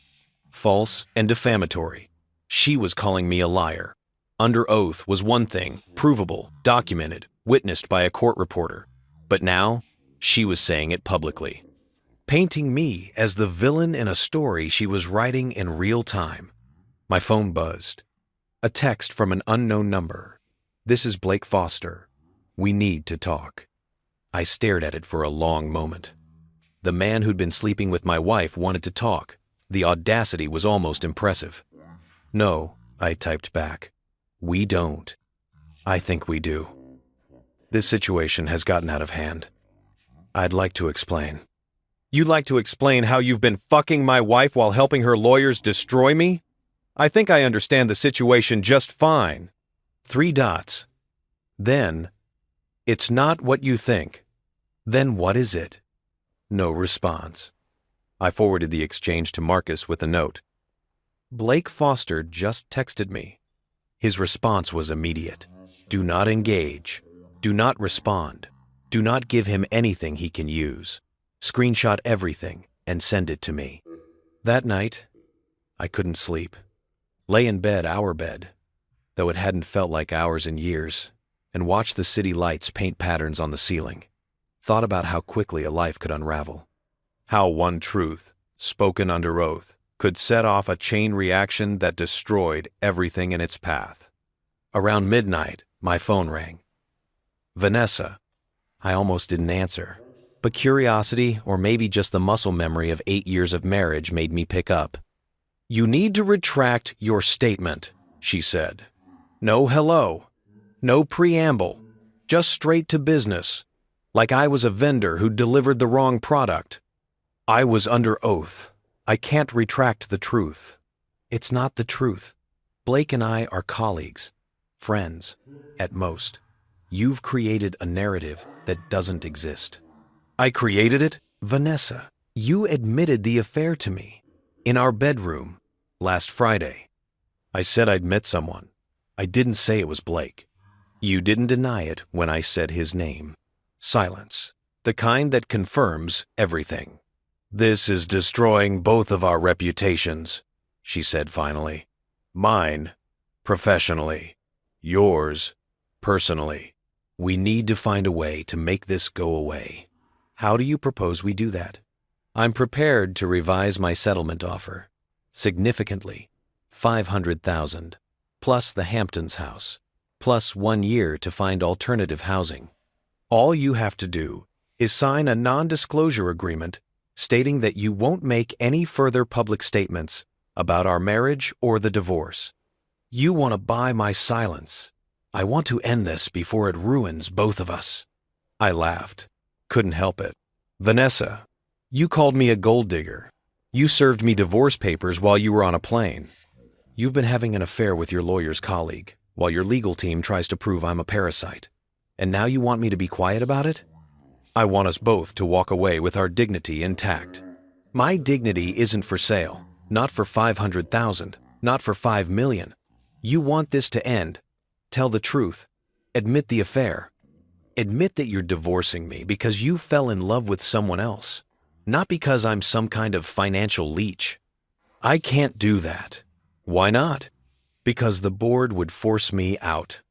The shareholders would revolt. A CEO having an affair with outside counsel? It's a liability. It's the truth. The truth doesn't matter if it destroys everything I've built. Then I guess we have different values. She was quiet for a long time. When she spoke again, her voice was different, smaller, almost like the woman I'd married. David, please. I know I've hurt you. I know I've been cold and distant and unfair. But this public war, it's not who we are. It's who you made us. I'm asking you, as someone who used to love me, please make this stop. I did love you, past tense. And you know what? I think part of me still does, which is why this hurts so much. But I'm not going to lie for you, Vanessa. Not under oath. For you. Not in public. Not anymore. I hung up before she could respond. The next morning, Morrison Barrett released a statement.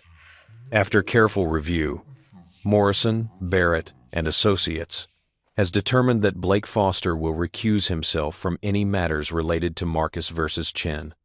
While we maintain that all professional conduct has been appropriate and ethical, we believe this step is necessary to avoid even the appearance of impropriety. Mr. Foster will be taking a leave of absence, pending resolution of these matters.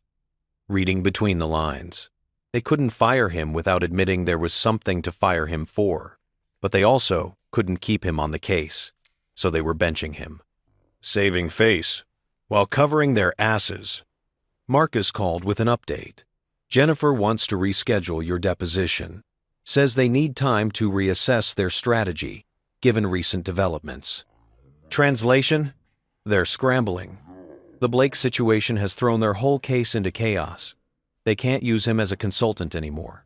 Can't risk him being deposed. And they know that every question we ask Vanessa about him is a landmine. When's her deposition? Next Friday. You'll be there. You get to sit across from her and watch her answer questions under oath about your marriage, her finances, and yes, Blake Foster. I'm not sure I'm ready for that. You don't have to be ready. You just have to show up. Thursday morning, I got a call from Tom Bradford. I thought you should know, he said. Vanessa fired me. Tom, I'm so sorry. Don't be. I knew it was coming the second you mentioned my name in the deposition. She called me into her office yesterday, told me I'd violated company confidentiality, and had security escort me out. 8 years at M&H, gone in 15 minutes. This is my fault. This is her fault, for creating a situation where telling the truth gets you fired. But listen, there's something else. Before they locked me out of the system, I downloaded the expense reports. All of them. Every dinner with Blake. Every hotel. Every paper trail they thought they'd buried. You did what? I sent them to your lawyer. Marcus has them now. Along with some internal emails between Vanessa and Blake that, well, let's just say they're not particularly professional in tone. Tom? They could charge you with, quote, there was. Corporate espionage? Maybe. But I kept copies of everything I submitted to the board about those expenses. Every time I flagged something inappropriate and got overruled. I've got documentation that I tried to do the right thing and got shut down. If they come after me, I'll show a judge that I was a whistleblower, not a thief. After we hung up, I sat with that information for a long time. Tom had sacrificed his career for the truth, had walked into the fire knowing he'd get burned. The least I could do was make it count. Friday afternoon, Marcus sent me the expense reports. 12 pages of dinners at high-end restaurants. Hotel stays in the same cities on the same nights. A pattern so obvious it was almost insulting. And the emails. God, the emails. Last night was incredible. I can't stop thinking about you. We need to be more careful, but I don't regret a second. B. Blake. Neither do I. Though we should probably stop using company email for this. See you Thursday. V. Blake. Blake. Blake Christes. Blake. Blake. Thursday works. Same hotel? B. Same hotel. I'll book it. V. There were dozens of them. Spanning 8 months, starting 3 weeks after Blake joined Morrison Barrett as a partner. A timeline that showed exactly when my marriage had ended, even if I'd been too blind to see it. Marcus called. You've seen them? Yeah. This is it, David. This is everything we need. The affair's documented. The conflict of interest is clear. And the fact that she fired Tom for exposing it just makes her look worse. Quote, what happens now? Now we prepare for Vanessa's deposition. We show her these emails. We ask her to explain them under oath. And we watch her choose between perjury and admission. She'll choose perjury. Maybe. But even Vanessa Marcus can't lie her way out of her own emails. That weekend, I prepared.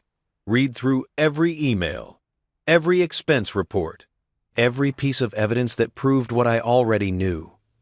My wife had fallen in love with someone else and had been willing to destroy me to hide it. Saturday night, Melissa came over with Chinese takeout and moral support. How are you holding up? She asked, settling onto the couch with her sweet and sour chicken. I honestly don't know. Some moments I feel strong, clear, like I'm finally standing up for myself after years of making myself smaller. Other moments, I just feel sad, like I'm grieving someone who's still alive. You are grieving. You're grieving the version of Vanessa you thought you married. The woman who existed before ambition ate her alive. Do you think she was always this person, and I just didn't see it? Melissa was quiet for a moment. I think people show you who they are in small ways, and then life gives them opportunities to be more of that person. Vanessa was always ambitious, always a little cold. But when you two first got together, she softened around you. She laughed more, seemed more human. Then she got power. And power doesn't change you. It just amplifies who you already are. So I married someone who was always capable of this. You married someone who loved you, until she loved success more. That's not a reflection on you, David. That's a reflection on her priorities. We ate in silence for a while. The city glittered below us, indifferent to heartbreak, reminder, health, within us, within us, within us command, within us calm, within us command, within us calm, within us calm, within us command, within us command, within us command, and us command, within us command. Next Friday, I said, her deposition. I have to sit there and watch her answer questions about our marriage, about Blake, about all of it. You want me to come? You can't. Only lawyers and parties to the case. Then call me right after. And David, remember that you're not doing this for revenge. You're doing it for truth. There's a difference. Is there? Yeah. Revenge is about hurting someone. Truth is about setting the record straight. You're not trying to destroy Vanessa. You're trying to stop her from destroying you. After she left, I stood at the window and thought about that distinction. Revenge versus truth. Justice versus vindication. Did it matter what I called it as long as the outcome was the same? My phone buzzed. A text from Marcus. Vanessa's deposition is set for 9 a.m. Friday. Conference Room C. Same place as yours. You ready? As ready as I'll ever be, I typed back. Good. Because this is where we find out if Vanessa Marcus is willing to perjure herself to save her reputation. My money's on yes, but either way, we'll have her on record.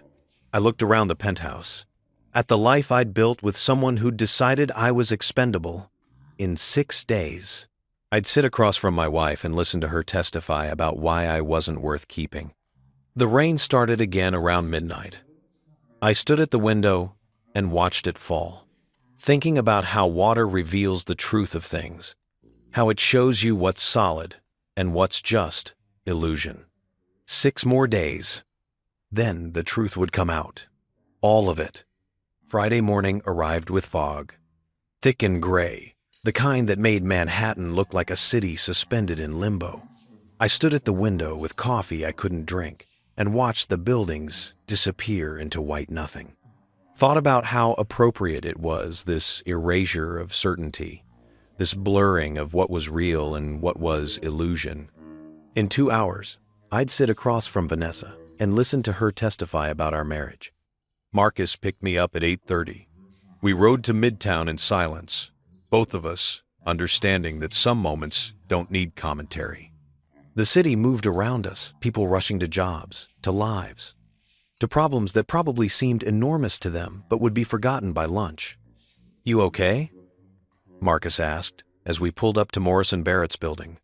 "No, but I'll survive. That's the spirit." Conference room C looked exactly the same. Same table, same chairs, same court reporter with her stenography machine. But the energy was different. Charged, like the air before lightning. Jennifer Walsh was already there, arranged behind a fortress of binders. Richard Morrison sat beside her, looking grave and expensive. The young associate from my deposition hovered nearby, ready to fetch documents and absorb collateral damage. And Vanessa. She sat at the head of the table, hands folded, posture perfect, wearing a charcoal suit I'd never seen before, probably new, probably chosen specifically for this.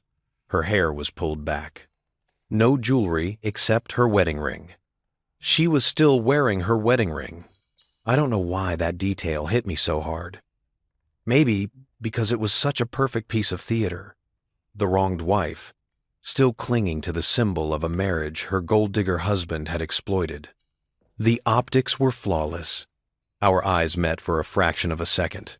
Hers were unreadable. CEO eyes, boardroom eyes, the eyes of someone who'd learned to show nothing she didn't want seen. Then she looked away. The court reporter swore her in. Vanessa raised her right hand, promised to tell the truth, and I wondered if she heard the irony in those words. "Please state your full name for the record," Marcus began. His voice was different than in my deposition, gentler, almost friendly, a trap disguised as courtesy.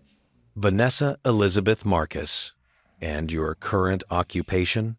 "Chief Executive Officer of Marcus and Holt Technologies." "How long have you held that position?" 3 years. I was promoted to CEO in January 2022. "Congratulations. That's quite an achievement." She nodded, wary, waiting for the blade hidden in the compliment. Marcus smiled. "Mrs. Marcus, how long were you and David Chen married?" 8 years. We married in June 2017. "And when did you decide to divorce him?" "Last October, though I didn't file until December." "What prompted that decision?" Jennifer cut in. Objection. That calls for speculation about Mrs. Marcus's state of mind. "I'm asking her to explain her own decision-making," Marcus said mildly. "I think she's qualified to speak to that." End quote. "You can answer," Jennifer said to Vanessa. Vanessa took a breath, composed herself. Our marriage had been struggling for some time. We'd grown apart. David and I wanted different things from life. It seemed kinder to end it than to continue pretending. Kinder to end it by having your lawyer call him while you were on a plane to Singapore? I was advised that legal representation should handle the initial communication. By whom? My attorneys. Did you want to tell David yourself? A pause. Microscopic. But there. I thought professional distance would be cleaner. Cleaner for whom? For both of us. Marcus made a note. Let's talk about your marriage. When you met David in 2013, what did he do for a living? He was a financial analyst at Whitmore Financial. And what did you do? I was an associate at Marcus & Holt. The company was much smaller then. My father had founded it, and I was working my way up. So you both had careers. Both were financially independent. Yes. What was David's approximate salary when you met him? I don't recall exactly. Maybe $80,000? And yours? The same, perhaps slightly more. Yet in your divorce filing, you allege that David married you for financial gain. How could that be, if you were earning similar amounts when you met? Vanessa's jaw tightened. I said he married me, in part, for financial potential. My family has wealth. The company had growth prospects. David was smart enough to see that. So you believe David married you because he anticipated you might someday be wealthy? I think it was a factor. What other factors were there? I assume he was also attracted to me. We had chemistry, compatibility, the usual things. Did you love him when you married him? Silence. Vanessa looked at Jennifer. Jennifer nodded slightly. I believed I did, Vanessa said quietly. And did he love you? He said he did. Do you believe he did? Another pause. I think David loved the version of me that existed when we met. Before the pressure. Before the company consumed everything. Did the company consume everything? Yes. Including your marriage? Including a lot of things. Marcus turned a page. Mrs. Marcus, in November 2018, David left his position at Whitmore Financial. Do you remember why? He said he wanted more flexibility. Is that what he said? Or is that what you asked for? Vanessa shifted. I may have suggested that one of us should have a more flexible schedule. Why? Because I was working constantly. 80, 90 hours a week. Someone needed to be available. Available for what? For life. For managing our household. For the 1,000 details that pile up when both people are working those hours. So you asked David to reduce his hours. I suggested it might be beneficial. And he did it. Yes. Did you appreciate that sacrifice? Jennifer objected. Calls for speculation about her emotional state. I'll rephrase, Marcus said. Mrs. Marcus, did you express appreciation to David for restructuring his career to support yours? Yes, I'm sure I did. You're sure? Or you remember specifically thanking him? It was years ago. I don't recall specific conversations. Marcus pulled out a document. I'd like to direct your attention to Exhibit 12. This is an email from you to David, dated the 15th of November 2018. Can you read the highlighted portion? Vanessa took the paper. Read silently. Something flickered across her face. Out loud, please. Marcus said. Thank you for being flexible about the Whitmore situation. I know it's a big change, but it means everything to have you managing things while I focus on the company. I couldn't do this without you. Does that refresh your memory about whether you appreciated his sacrifice? Yes. And did you continue to appreciate it over the following years? It is with the following years. It is with the following years.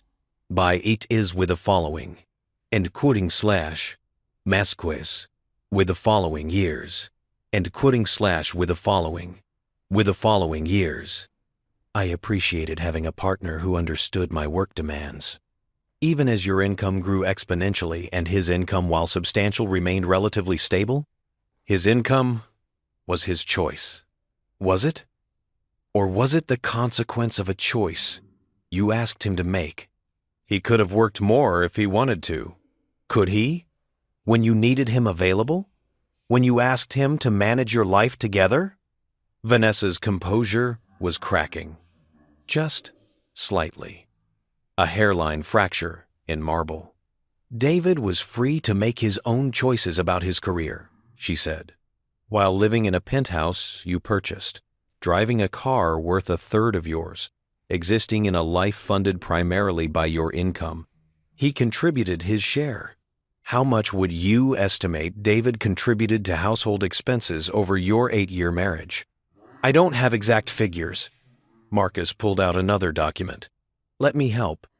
According to these records, David's bank statements, which he's provided voluntarily, he contributed approximately $1.2 million to joint household expenses between 2017 and 2025. Does that sound accurate? Vanessa looked at the numbers. If those are his records, then I suppose so. You suppose so? You don't know how much your husband contributed financially to your marriage? I handled our finances. I knew he contributed. I didn't track every dollar. But you tracked every dollar of your own contributions. Your filing includes detailed accounting of every expense you paid, every asset you acquired, every investment you made. Yet you didn't track David's contributions? I know. I trusted that he was contributing appropriately. So you trusted him with money, just not with fidelity to the marriage. Jennifer stood. Objection.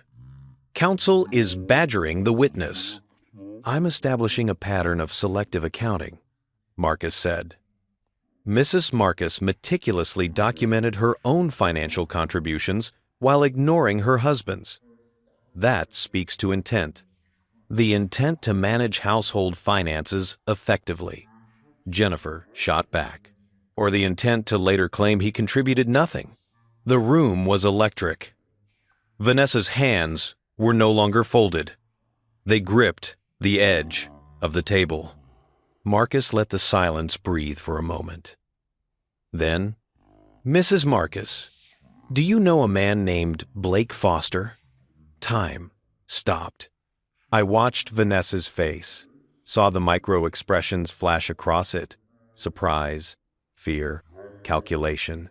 Then the CEO mask slammed back down. Yes, she said carefully. How do you know him? He's an attorney at Morrison Barrett and Associates. He's handled some corporate matters for M&H. What kind of corporate matters? Mergers and acquisitions, contract negotiations, standard corporate law work. How often do you meet with Mr. Foster? I don't recall exactly. As needed for business purposes. Would you say once a month? Once a week? It varies depending on the deal flow. Marcus pulled out another document. Several documents. I'd like to direct your attention to Exhibits 18 through 24. These are expense reports from Marcus and Holt Technologies, spanning October 2024 through March 2025. Can you identify these? Vanessa took the papers. Her face went pale. These appear to be corporate expense reports. Your corporate expense reports. Specifically, dinners and travel expenses involving Blake Foster. Can you explain why you and Mr. Foster had 17 dinners together over 6 months? We were working on several complex deals. It's normal to have working dinners. At Per Se?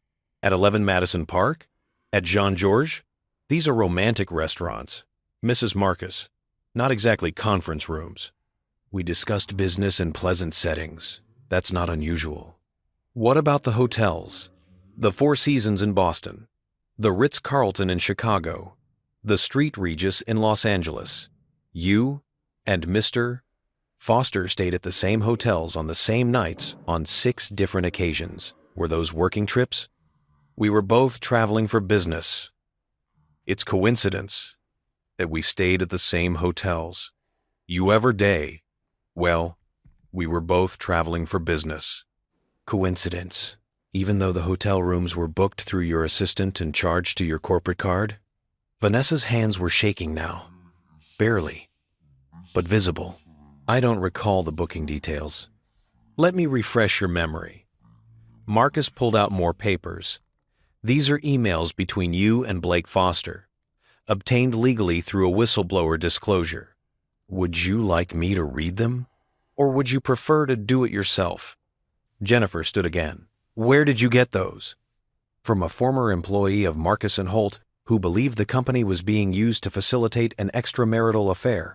That employee has filed a complaint with the SEC regarding misuse of corporate funds. Those are privileged communications. They're corporate emails on a corporate server discussing corporate expenses. There's no privilege. Vanessa was looking at the emails. Her lips were pressed into a thin line. Mrs. Marcus, Marcus said gently, you're under oath. I'm going to ask you directly. Are you having an affair with Blake Foster? The silence stretched. I could hear the court reporters breathing, the hum of the ventilation system, my own heartbeat. We've become close, Vanessa said finally. Her voice was barely above a whisper. How close? Romantically involved. While still married to David? Yes. While filing for divorce with the help of the firm where Blake works?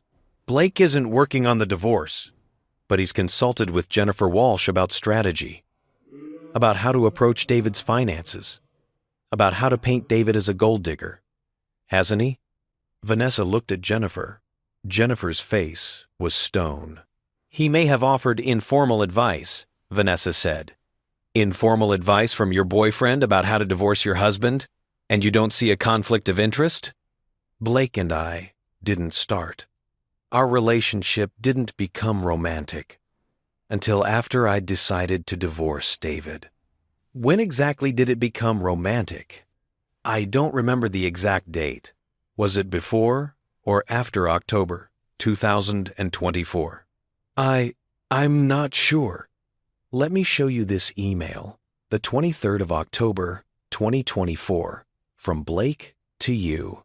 Last night was incredible. I can't stop thinking about you. Does this refresh your memory about when your relationship became romantic? Vanessa's composure shattered, completely. Her hands covered her face. Her shoulders shook.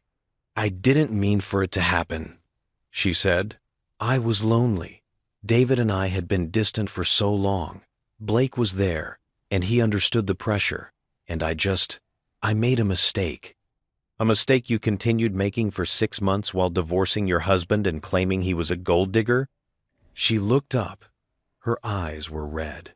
Mascara streaked her cheeks. This wasn't the CEO anymore. This was just a woman who'd been caught. I'm sorry, she whispered, looking at me now, actually looking at me.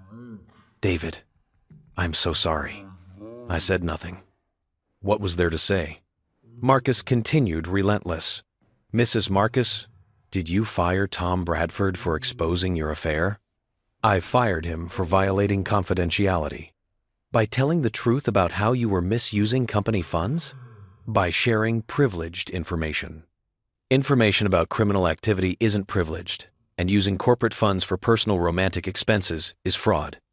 Jennifer finally found her voice. We need to pause this deposition. Mrs. Marcus needs to consult with counsel. Mrs. Marcus has counsel. She has you. But if you're concerned about her Fifth Amendment rights, we can certainly pause. They left the room. Vanessa, Jennifer, Richard, the associate. A hasty retreat. The court reporter looked uncomfortable. Marcus turned to me. You okay? I was watching the door where Vanessa had disappeared, replaying her face when she said she was sorry, wondering if she meant it or if it was just another performance. I don't know, I said. Ask me tomorrow.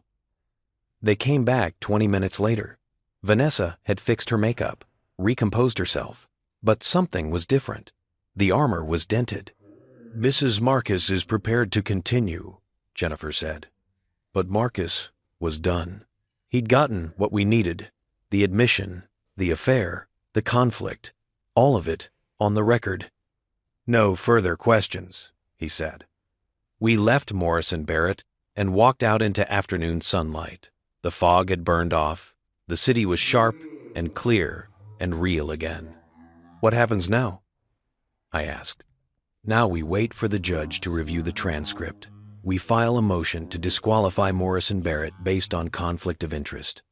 And we let Vanessa explain to her board why she's been committing corporate fraud to fund her affair.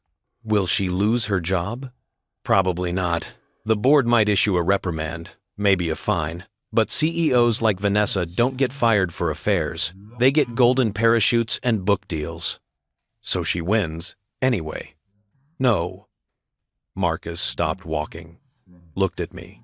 "She has to live with what she did, with who she became.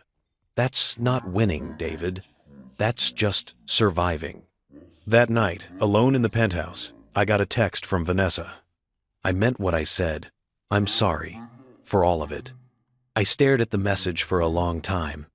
Finally typed, "I know, I'm sorry too, for not seeing it sooner, for thinking love would be enough. It should have been," she wrote back. But it wasn't. No response after that. I stood at the window and watched the city light up.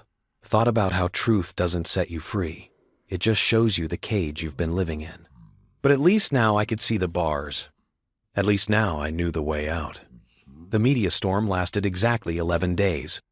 11 days of headlines, speculation, think pieces about power, gender, and corporate ethics, Vanessa's face on business websites, my name in gossip columns.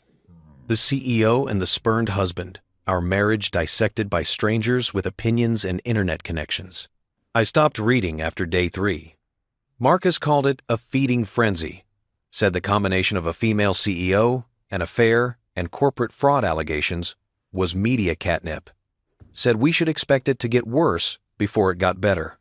He was right. Day 4. Someone leaked the deposition transcript. Not the whole thing, just the parts where Vanessa admitted the affair. Just enough to be damaging. Just enough to trend. Day 6. M&H's stock dropped 4%. The board issued a statement expressing full confidence in their CEO, which, in corporate speak, meant they were panicking but couldn't afford to fire her without triggering a leadership crisis. Day 8. Blake Foster resigned from Morrison Barrett. The firm released a statement about personal reasons and pursuing other opportunities. Everyone knew what it really meant. Liability mitigation. Cutting loose, the partner who'd created a conflict of interest so massive it threatened to sink the whole firm. And through it all, I existed in a strange limbo. Not quite divorced, not quite married, just suspended between what was and what would be. "They're going to make you an offer," Marcus said on day 9.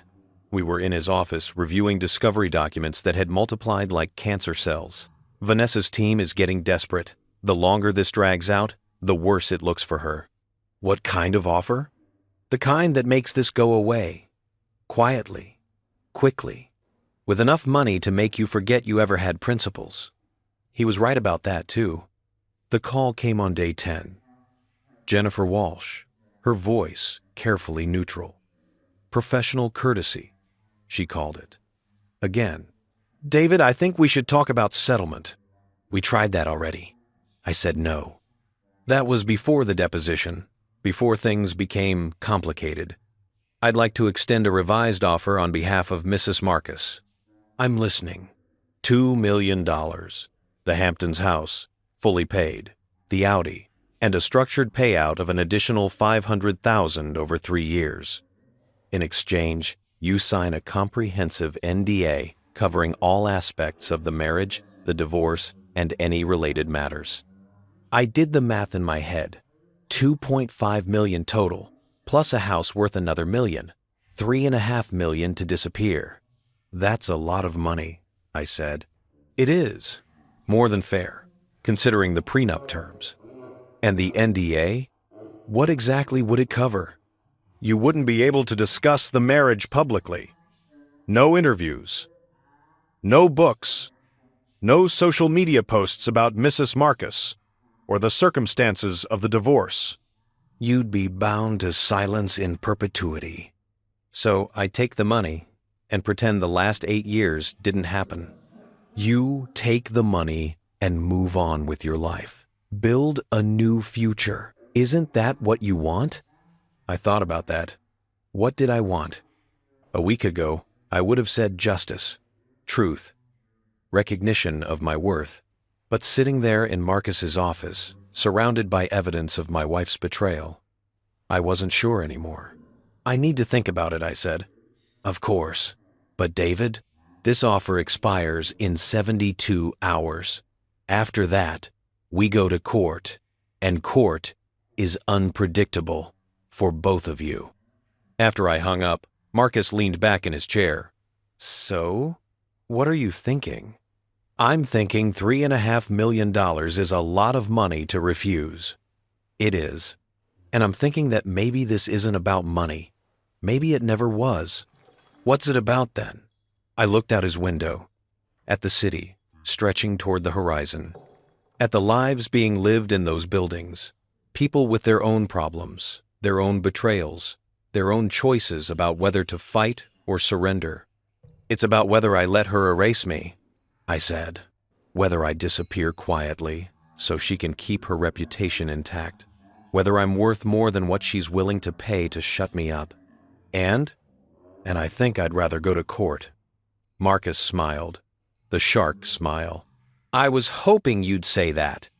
The next 72 hours were a blur of preparation, discovery responses, witness lists, exhibit preparation. Marcus worked with the focused intensity of someone who smelled blood in the water. The judge assigned to our case is Harriet Levinson.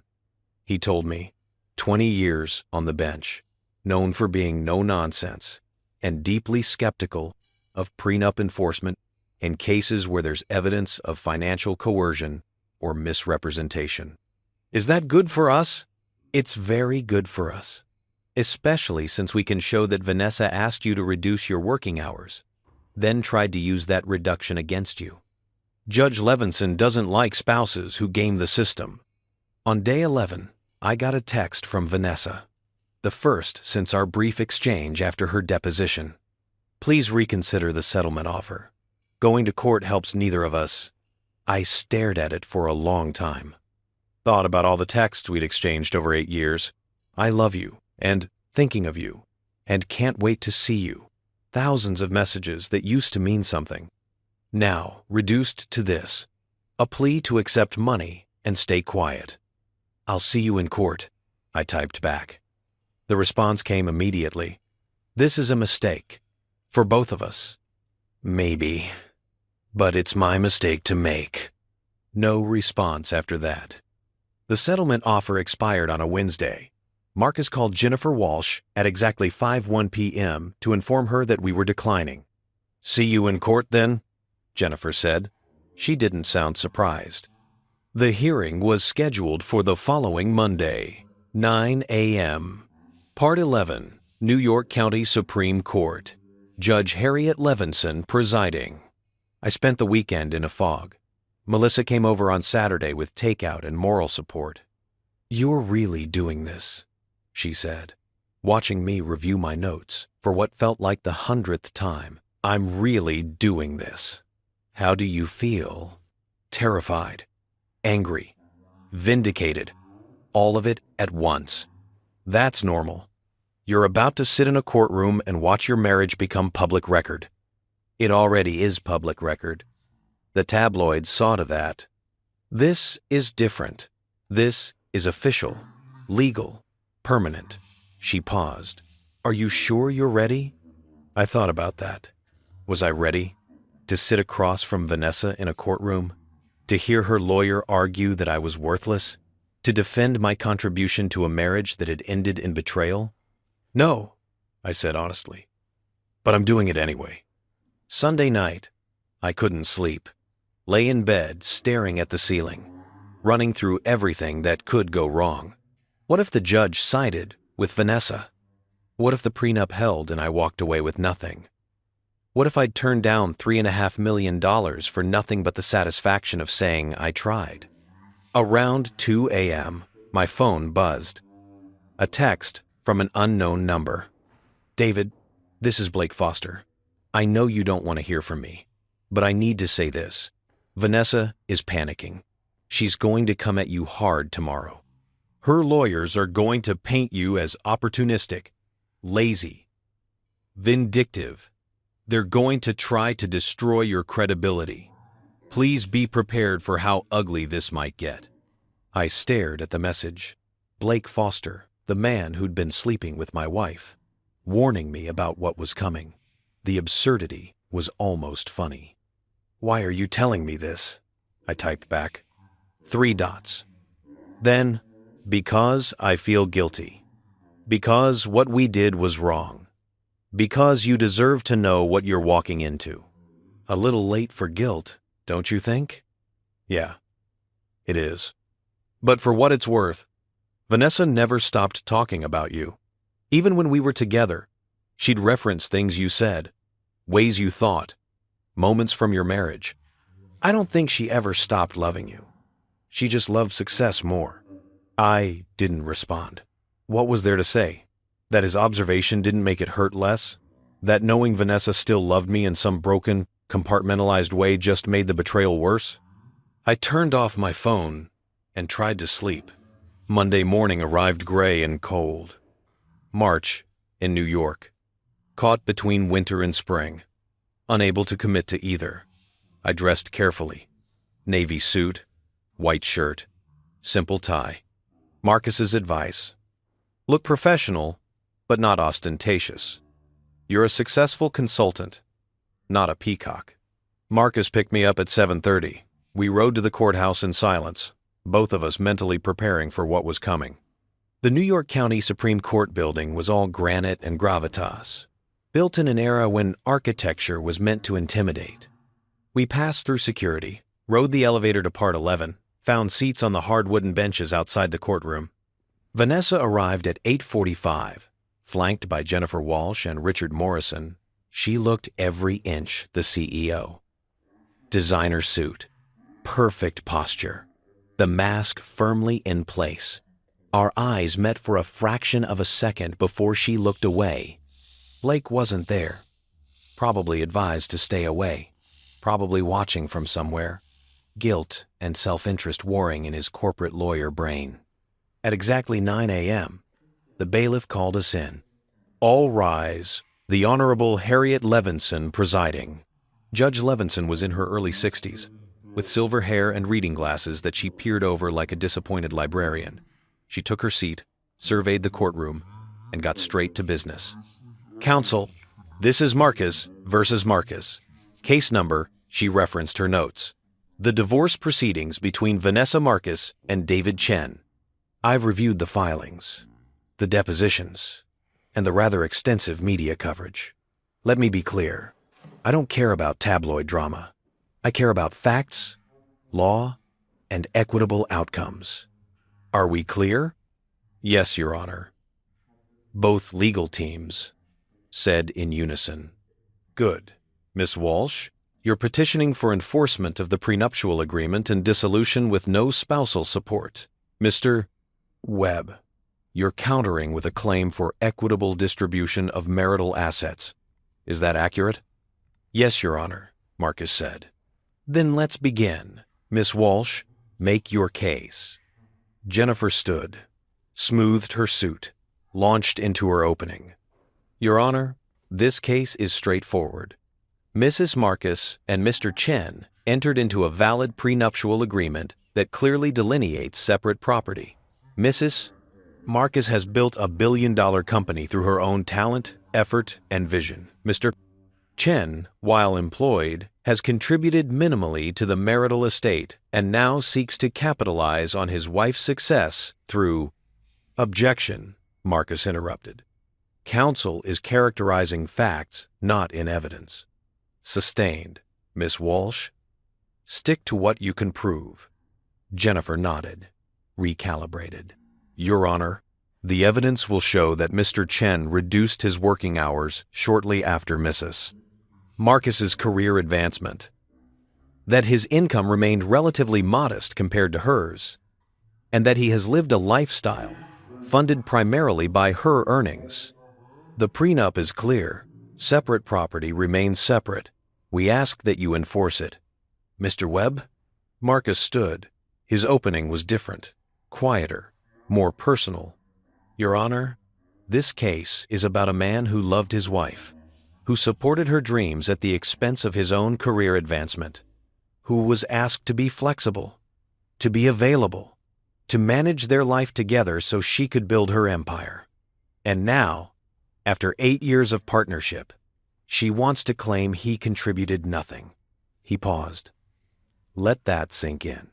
The evidence will show that David Chen earned over $500,000 annually during this marriage, that he contributed over $1 million to household expenses, that he sacrificed career opportunities because his wife asked him to, and that when she fell in love with someone else, someone at the firm representing her in this divorce, she tried to rewrite history to make herself the victim.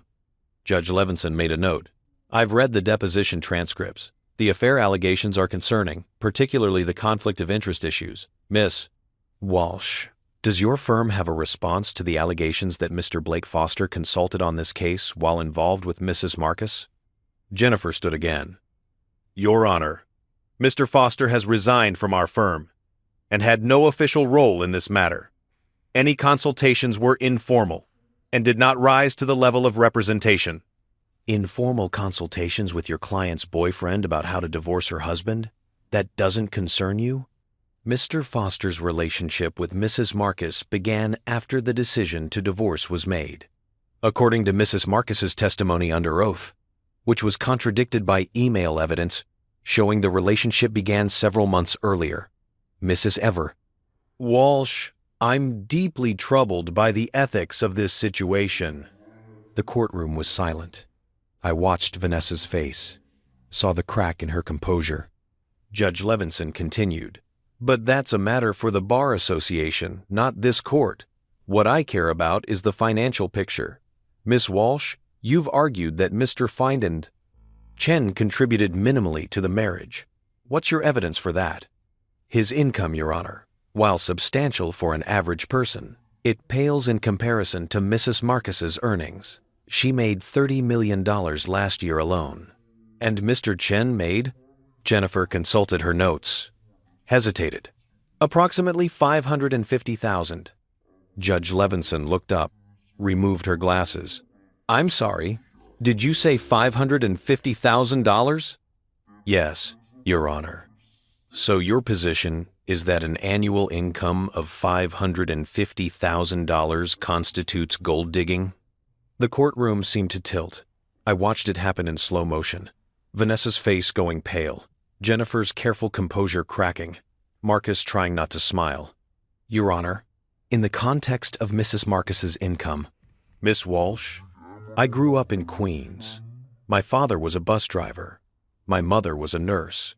Combined, they never made $550,000 in their entire working lives. And you're standing in my courtroom arguing that a man earning that much annually was financially dependent on his wife? In relative terms, there are no relative terms in dependency, counselor. Either someone can support themselves or they can't. Mr. Chen clearly can. Judge Levinson turned to Vanessa. Mrs. Marcus, did you know your husband earned over $500,000 annually? Vanessa stood slowly. Yes, Your Honor. I knew. And yet your legal team is arguing he's a gold digger? That was their characterization, not mine. But you signed off on the filing. Silence. Mrs. Marcus, I'm going to ask you directly. Did you ask your husband to reduce his working hours so he could be more available while you built your career? Vanessa looked at Jennifer. Jennifer nodded slightly. Yes, Your Honor, I did. And did he do that? Yes. Sacrificing potential career advancement to support you? Yes. And now you want me to enforce a prenup that would give him nothing beyond what he brought into the marriage despite 8 years of partnership and support? Your Honor, Jennifer tried to interject. I'm asking Mrs. Marcus, not you. Vanessa's hands were shaking. I don't know what I want anymore. The admission hung in the air. Raw. Honest. The first true thing she'd said in months. Judge Levinson sat back. Well, let me tell you what I want. I want to see actual financial documentation. Every contribution Mr. Chen made to this household. Every sacrifice. Every dollar. Because from where I'm sitting, this looks less like gold digging and more like a woman trying to rewrite history to justify leaving her husband for another man. The gavel came down. We'll reconvene tomorrow at 9 a.m. Both parties will submit complete financial documentation. And Miss Walsh, I suggest you reconsider your strategy. Because right now, you're not making your client look very good. Court adjourned. I sat there, unable to move, unable to process what had just happened. Marcus leaned over. I think, he said quietly, that went well. We left the courthouse into a wall of cameras. Someone had tipped off the media, probably someone from Morrison Barrett, trying to control the narrative before it got away from them. Or maybe it was just inevitable a Fortune 500 CEO's messy divorce was too good a story to ignore. Mr. Chen, how do you feel about the judge's comments? David, are you going to take Mrs. Marcus for everything she's worth? Is it true you're seeking half her company? Marcus put his arm around my shoulders, created a corridor through the crowd. No comment. No comment. My client will not be making any statements at this time. We made it to his car. The driver pulled away from the curb, while camera flashes turned the windows into a strobe light. Jesus, I said, leaning back against the seat. Is it always like that? Come. Is it always like that? Only when you're winning. Marcus was grinning. Actually grinning. Did you see Jennifer's face when Levinson said $550,000 isn't gold digging? That was poetry. What happens now? Now they panic. Now they realize their whole strategy was built on sand. And now they come back with a settlement offer so large it'll make your head spin. He was right. The call came at 2 p.m. I was back in the penthouse, trying to process the morning's events, when my phone rang. Jennifer Walsh, her carefully controlled voice showing stress fractures. David, we need to talk settlement. We've been through this. Not like this. Mrs. Marcus is prepared to make a very substantial offer. I'm listening. $5 million. The Hamptons house. The penthouse shall buy out your 40% at current market value, which is approximately $3 million, your choice of vehicle, and a structured trust fund that will pay you an additional $250,000 annually for 10 years. Total value, approximately $13.5 million. The number hit like a physical thing. $13.5 million. More money than I'd ever imagined having. More money than I'd need in 3 lifetimes. And the NDA? I asked.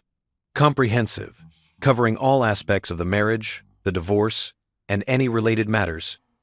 You'd be bound to silence indefinitely. So I'd be rich and voiceless. You'd be financially secure for the rest of your life. Isn't that what divorce settlements are supposed to provide? I thought about that. Was it? Was the point of all this just to extract maximum value from a failed marriage?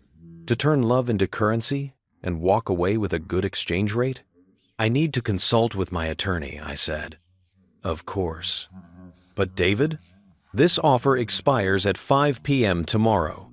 After that, we go back to court, and Judge Levinson will make the decision for both of you. This is your chance to control the outcome. After I hung up, I sat in the silent penthouse and tried to imagine what $13.5 million would look like.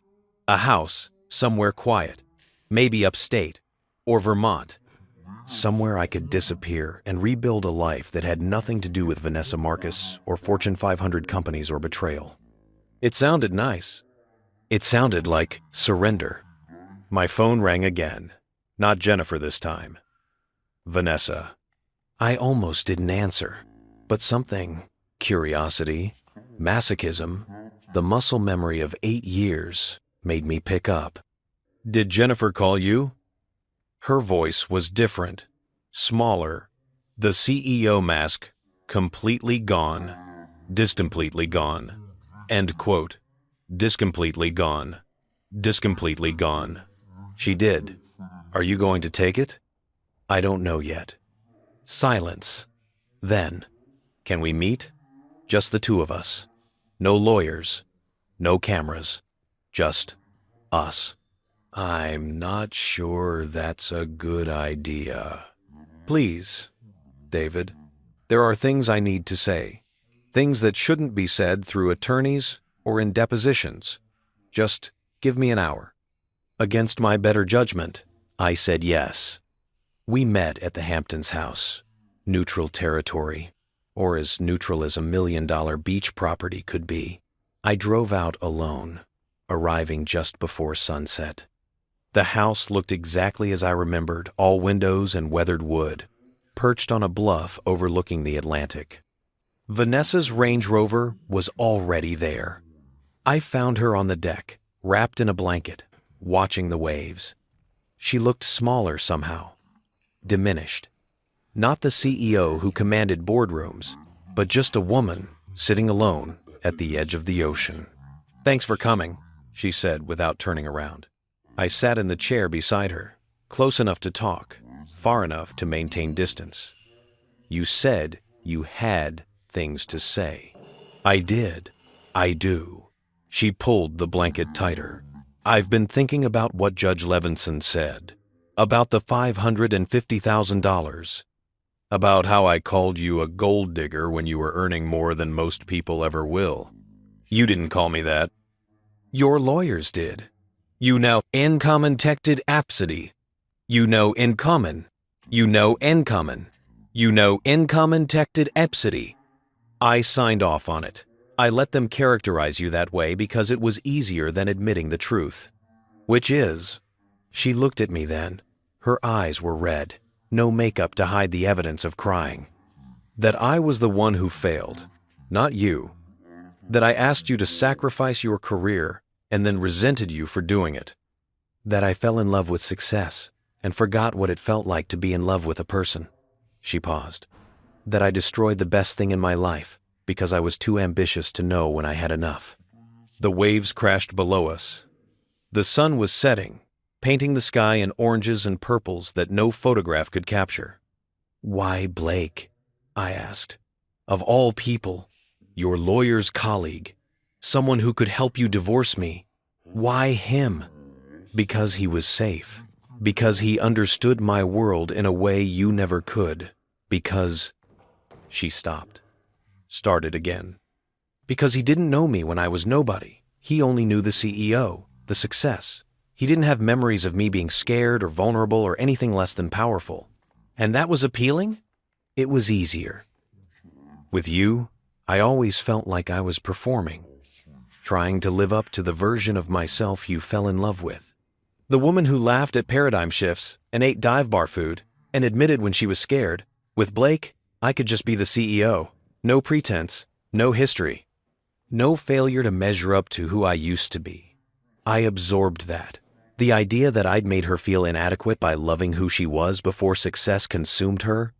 I never wanted you to perform, I said quietly. I just wanted you to be present, to remember that there was more to life than quarterly earnings and board meetings. I know, and that's what made it worse. You never asked for anything except my time and attention, and those were the two things I couldn't give you. The sun touched the horizon. The sky went from purple to deep blue. The settlement offer, Vanessa said, $13.5 million. It's not enough. I know that. There's no amount of money that undoes what I did to you, to us, but it's what I can offer. Along with silence. Yes. So I take the money and pretend our marriage never happened. Pretend you never asked me to sacrifice my career. Pretend you never fell in love with someone else while telling me you were working late. I know how it sounds. Do you? Because from where I'm sitting, it sounds like you're buying your reputation, making sure I can't tell the truth about what happened. Making sure the narrative stays successful, CEO divorces unsuccessful husband instead of successful CEO has affair, commits corporate fraud, and tries to gaslight her husband into thinking he was worthless. She flinched. That's fair. Is it? Because I'm not sure fair is the right word anymore. None of this is fair, Vanessa. Not what you did. Not what I'm being offered to stay quiet. Not the fact that you'll walk away from this with your company and your reputation mostly intact, while I'll walk away with money and a gag order. What do you want, David? Really? If money isn't enough, what would be? End. When needed body, addends. When needed body, when needed body, when needed body, when needed body, when needed body, and in 70%, when needed body, when needed body. I thought about that. What did I want? An apology? I had one. Recognition? Judge Levinson had given me that. Justice? The truth was already on the record, preserved in depositions and court transcripts. I want you to tell the truth, I said finally, publicly, not through lawyers or carefully worded statements. I want you to admit what you did, the affair, the corporate fraud, the gaslighting, all of it. That would destroy my career. So would the truth if it came out another way. You'd do that? Force me to choose between my reputation and your silence? You forced me to choose between my dignity and financial security. Seems only fair. You can Sipton. You can Sipton with her 2000. You can Sipton with your minute. You can Sipton with your minute and while. You can Sipton with your minute. You forced me to choose between my dignity. You can Sipton with your Meniton. She was quiet for a long time. The first stars were appearing. The ocean had gone from blue to black. I can't, she said finally. I've worked too hard, sacrificed too much. The company depends on me. The shareholders, the employees, the board, they all depend on stability. If I admitted to corporate fraud, even for personal expenses, it would tank our stock, cost people their jobs, destroy everything I've built, everything we built. What? You said everything I've built, but you didn't build it alone, Vanessa. I was there, supporting you, believing in you, managing our life so you could focus on the company. It wasn't just your success. It was ours. You're right, it was, and I'm sorry I made you feel otherwise. Sorry isn't enough. What would be enough? I stood, walked to the edge of the deck. The ocean stretched endlessly before me, indifferent to human drama. I don't know, I said honestly. Maybe nothing. Maybe there's no amount of apology or money or public admission that fixes this. Maybe all we can do is acknowledge what happened and try to move forward with as much dignity as possible. Does that mean you're taking the settlement? I don't know yet. Vanessa stood, came to stand beside me, not touching, but close. Close enough that I could smell her perfume. The same Chanel I'd bought her for 3 Christmases. For what it's worth, she said, I did love you. Do love you. In whatever broken way I'm still capable of. That was real. Even if everything else became a lie. I know. End quote. How? Because I still love you too. Which makes this so much worse. We stood there in silence. 2 people who'd once promised forever, now negotiating the terms of goodbye. If you don't take the settlement, Vanessa said, what will you do? Go back to court. Let Judge Levinson decide. Take whatever she determines is fair. That's a gamble. So is taking your money and hoping it fills the hole you left. She smiled, sadly. When did you become so philosophical? Around the time my wife served me divorce papers from 30,000 feet. We stood there until the sky went completely dark, until the house lights were the only illumination and the ocean was just sound without shape. I should go, Vanessa said finally. Vanessa, Vanessa, Vanessa. Yeah? She turned to leave, then stopped. David, for what it's worth, I hope you find someone who deserves you, who appreciates what I was too blind to see. What's that? That success means nothing if you have no one to share it with. She left. I heard her Range Rover start, heard the tires on gravel, heard the sound fade into the night. I stayed on the deck for another hour, watching the invisible ocean, thinking about choices and consequences and whether there was really a difference between justice and revenge. My phone buzzed. A text from Marcus. "Where are you?" "We need to discuss the settlement offer." "Hamptons," I typed back. Needed to think. "And? What are you thinking?" I looked out at the darkness, at the life I'd built with someone who'd forgotten to value it. "I'm thinking I need one more night to decide." "Take your time. But David, whatever you choose, make sure it's what you actually want, not what you think you should want." Good advice. Hard to follow. I drove back to the city through empty roads, got to the penthouse around midnight, poured myself a scotch. The Macallan was almost gone now. 8 years of marriage reduced to a quarter bottle. I stood at the window one more time, looked out at the city I'd shared with Vanessa, at the life we'd built and broken. $13.5 million. Or my day in court. My silence. Or my truth. I thought about what Blake had said, that Vanessa never stopped talking about me, that she loved success more than she loved me, but that she loved me still, in whatever compartmentalized way her ambition allowed. I thought about Judge Levinson's face when she said $550,000 wasn't gold digging. I thought about Tom Bradford, fired for telling the truth. I thought about 8 years of becoming smaller so someone else could become bigger. And I made my choice. I called Marcus. "I know what I'm doing," I said when he answered. "Yeah? Yeah? You sound sure." "I am. Want to tell me what you decided?" "Tomorrow. When Jennifer calls for my answer, I want to tell them together." Dramatic. I like it. Get some sleep, David. Tomorrow's going to be interesting.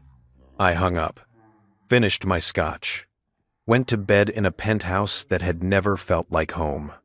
And for the first time in months, I slept through the night. Because whatever happened next, it would be on my terms. Finally, Jennifer Walsh called at exactly 9 a.m. "David, I need your answer on the settlement offer." I was standing at the window of the penthouse, watching the city wake up. Coffee in hand, suit already on, ready. "I'm declining," I said. Silence. Then, "I'm sorry. Could you repeat that?" "I'm declining the settlement. We'll see you in court at 2 p.m. David, you're turning down $13.5 million. Do you understand what your dollars? I understand perfectly. See you this afternoon, Jennifer. I hung up before she could argue. Marcus was waiting in the lobby when I came down.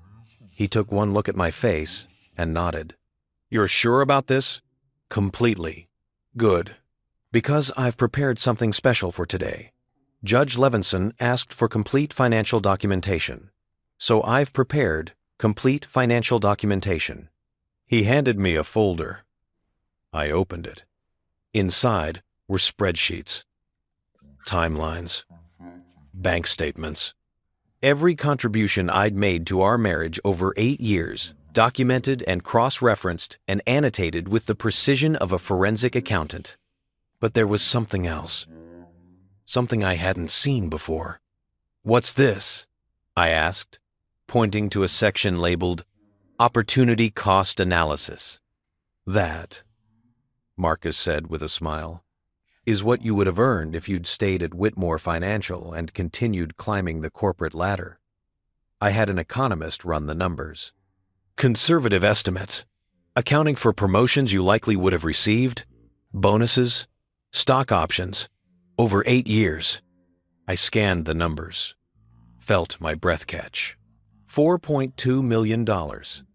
That's what you sacrificed when Vanessa asked you to be more flexible, what you gave up to support her career. And that's what we're going to show Judge Levinson this afternoon. The courtroom was packed when we arrived. Word had gotten out that this was the final hearing. The media was there in force. legal bloggers, a few people I recognized from M&H Technologies, colleagues of Vanessa's, probably there to show support or to watch the spectacle. Vanessa was already seated at the petitioner's table. She looked composed, professional, but when our eyes met, I saw something else underneath. Fear, maybe, or just exhaustion. Blake wasn't there. Of course not. He'd become radioactive, a liability neither side could afford to acknowledge. Judge Levinson entered at exactly 2 p.m. All rise. We stood. Saturday, the ritual of law playing out.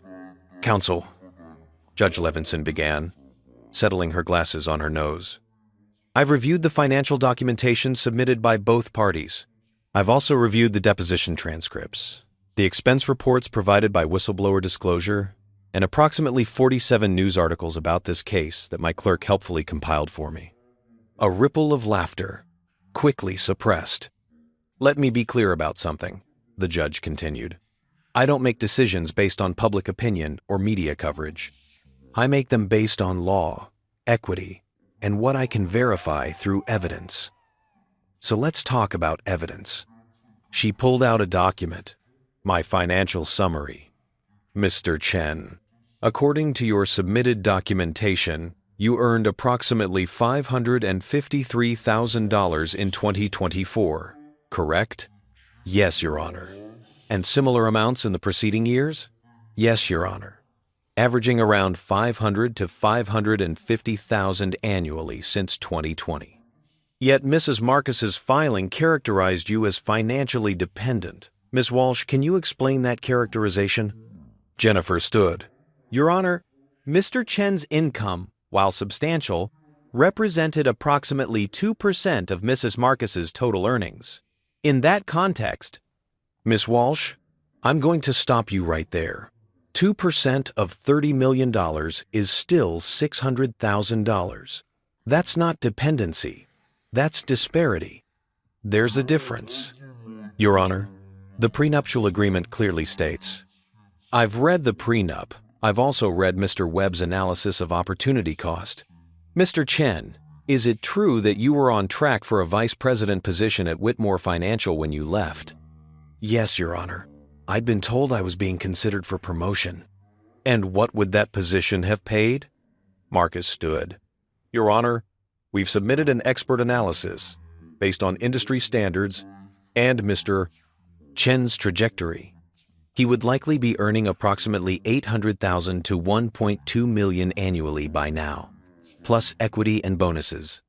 So by leaving Whitmore at his wife's request, Mr. Chen sacrificed potentially $4 to $5 million in earnings over 8 years? That's our analysis, yes. Judge Levinson turned to Vanessa. Mrs. Marcus, did you ask your husband to leave his position at Whitmore? Vanessa stood slowly. I asked him to be more flexible, Your Honor. I didn't specifically ask him to leave. But you understood that being more flexible would impact his career advancement? Yes, I understood that. And you were comfortable with that trade-off? Him sacrificing his career trajectory so you could focus on yours? At the time, yes. I thought it was what was best for our marriage. And now, do you still think it was best for your marriage? Vanessa looked at me, then away. No, Your Honor, obviously not. Judge Levinson made a note. Let's talk about contributions. Mrs. Marcus, your filing states that Mr. Chen contributed minimally to household expenses. Do you stand by that characterization? Your Honor, I may have been imprecise in that characterization. Imprecise. According to the bank records, Mr. Chen contributed approximately $1.2 million to joint household expenses over 8 years. Does that sound minimal to you? In comparison to my contributions, Mrs. Marcus, we're not talking about comparison. We're talking about actual contribution. Did your husband contribute over $1 million to your household? Yes. Did he pay for vacations, dinners, and household expenses when you were building your company? Yes. Did he use his inheritance to help purchase your first home together? Yes. Then how exactly was his contribution minimal? Silence. Judge Levinson removed her glasses, rubbed the bridge of her nose. When she spoke again, her voice was different. Harder. Mrs. Marcus, I'm going to be frank with you. I've been on this bench for 20 years. I've seen a lot of divorces.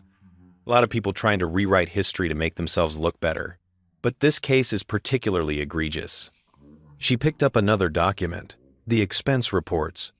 You charged corporate dinners with Blake Foster to your company, hotels, travel, personal expenses disguised as business. Not only is that corporate fraud, it's insulting to this court. You're a CEO. You know better. Your Honor, those expenses were... I've read Mr. Foster's resignation statement. I've read the internal emails. I know exactly what those expenses were. And now you're standing in my courtroom calling your husband a gold digger when you've been committing actual financial impropriety? Vanessa's composure cracked. Completely. I made mistakes, Your Honor. I'm not denying that. But David is trying to punish me. Is he? Because from where I'm sitting, Mr. Chen is trying to get fair compensation for 8 years of partnership. That's not punishment. That's equity. Judge Levinson picked up her pen, started writing. The courtroom was silent. Even the court reporter seemed to be holding her breath. Here's what I'm going to do, Judge Levinson said. I'm going to set aside the prenuptial agreement. Gasps. Jennifer started to object. The judge held up her hand. The prenup was signed in good faith by both parties, but circumstances changed dramatically during the marriage. Mrs. Marcus asked Mr. Chen to sacrifice career opportunities. He did so, at significant financial cost. She then used that sacrifice to characterize him as dependent. That's not good faith. That's manipulation. She turned to her computer, typed something, continued. Mr. Chen will receive the following. The Hamptons property, free and clear. $3 million, his 40% of the penthouse equity, plus compensation for opportunity cost. An additional $2 million in liquid assets from the marital estate, and 50,000 shares of Marcus and Holt Technologies stock vested immediately. I did the math in my head. The Hamptons house was worth about $1 million, $5 million in cash, and M&H stock was trading at around $300 per share. That was another $15 million. $21 million. More than Vanessa's settlement offer. More than I'd ever imagined. Your Honor. Jennifer was on her feet. That's an unconscionable distribution. It's equitable. Mrs. Marcus will retain the penthouse, the majority of her stock options, her retirement accounts, and her company. Mr. Chen will have enough to rebuild the career he sacrificed and start over. That's not unconscionable. That's fair. Judge Levinson looked at Vanessa. Mrs. Marcus, do you understand the ruling? Vanessa was pale, shaking. How much? She whispered. How much is he getting? Approximately $21 million in total assets. What? Vanessa's voice cracked. That's almost what you were willing to pay to keep him quiet? Yes, except now he doesn't have to stay quiet. The truth is on public record. Your affair, your corporate fraud, your attempt to gaslight your husband into thinking he was worthless, all of it. And, quote, Vanessa turned to look at me. Her eyes were wide, shocked. This wasn't how it was supposed to go. She was the CEO, the powerful one, the one who controlled narratives. David, she said, just my name, like a question. I stood, looked at her across the courtroom, at the woman I'd loved, the woman who'd forgotten how to love me back. You wanted to know what I wanted, I said quietly. I wanted the truth on record. I wanted recognition that I mattered, that I contributed, that I wasn't just some gold digger living off your success. But 21 million. 21 million. is what Judge Levinson determined was fair, not what I asked for. I would have been happy with just the acknowledgement. The money is just proof that she agrees with me. Judge Levinson struck her gavel. This divorce is granted. The assets will be distributed as outlined. Mrs. Marcus, you'll work with your financial team to transfer the specified assets within 60 days. Mr. Chen, you'll vacate the penthouse within the same time frame. Are we clear? Yes, Your Honor, Marcus said. Jennifer just nodded, defeated. Then we're adjourned. The gavel fell again. Final. Absolute. It was over. The courtroom erupted. Journalists rushing for the doors. Colleagues whispering. Somewhere, someone was probably already writing the headline. CEO ordered to pay estranged husband $21 million in divorce settlement. I sat there, unable to move, unable to process what had just happened. Marcus leaned over. Congratulations. You won. Did I? You got fair compensation. The truth is on record. Vanessa's reputation is damaged. Yeah, David, you won. But watching Vanessa being led out by her lawyers, looking smaller than I'd ever seen her, I wasn't sure winning was the right word. I left through the side entrance, avoided the cameras, got into Marcus's car and sat in silence while he drove. Where to? He asked. Anywhere but the penthouse. We ended up at a bar in Brooklyn. Dark. Quiet. The kind of place where nobody cared if you were celebrating or drowning sorrows. To justice, Marcus said, raising his glass. To truth, I corrected. We drank. My phone had been buzzing nonstop. Texts, calls, emails. Everyone wanting a piece of the story. Except one person. Around 9 p.m., a text finally came from Vanessa. I deserved that. All of it. I'm sorry it took a judge to make me see what I'd done to you. I stared at it for a long time. Finally typed, I know. What will you do now? Live, build something new. Find out who I am when I'm not trying to be smaller. You were never small, David. I just made you feel that way. I know that now, too. I hope you find happiness. Real happiness. The kind I was too broken to give you. I hope you find it, too. No response after that. I turned off my phone, ordered another drink, sat with Marcus in comfortable silence. What are you going to do? He asked eventually. I don't know. Travel, maybe. Take some time. Figure out what I actually want, instead of what I think I should want. Sounds healthy. Sounds terrifying. Same thing, usually. We stayed until last call. Then Marcus drove me to Melissa's apartment in Park Slope. She opened the door, took one look at my face, and pulled me into a hug. You did it, she said. I did something. You stood up for yourself. You told the truth. You didn't let her erase you. She gave me $21 million. The judge gave you $21 million because you deserved it, because you earned it, because you were a partner, not a parasite. I slept on her couch that night, woke up to sunlight and the sound of Brooklyn coming alive outside the window.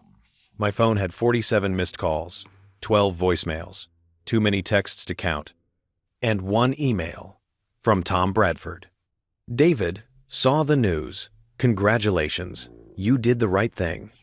Also, I wanted you to know, the SEC is investigating M&H for the expense report issues, and I just got a call from 3 other companies wanting to hire me. Turns out whistleblowers are hot commodities. Truth works out sometimes. Tea. I smiled, closed my laptop, made coffee in Melissa's tiny kitchen. Outside, the city moved forward. People going to work, to lives, to problems, and joys, and moments that would become their histories. I was one of them now, not David Chen, husband of Vanessa Marcus, not the gold digger, or the victim, or the wronged spouse. Just David, with $21 million, a beach house, and the rest of my life to figure out what came next. The rain had stopped. The storm was over, and for the first time in years, the future felt like something I could actually see. 3 months later, the beach house looked different without Vanessa's furniture.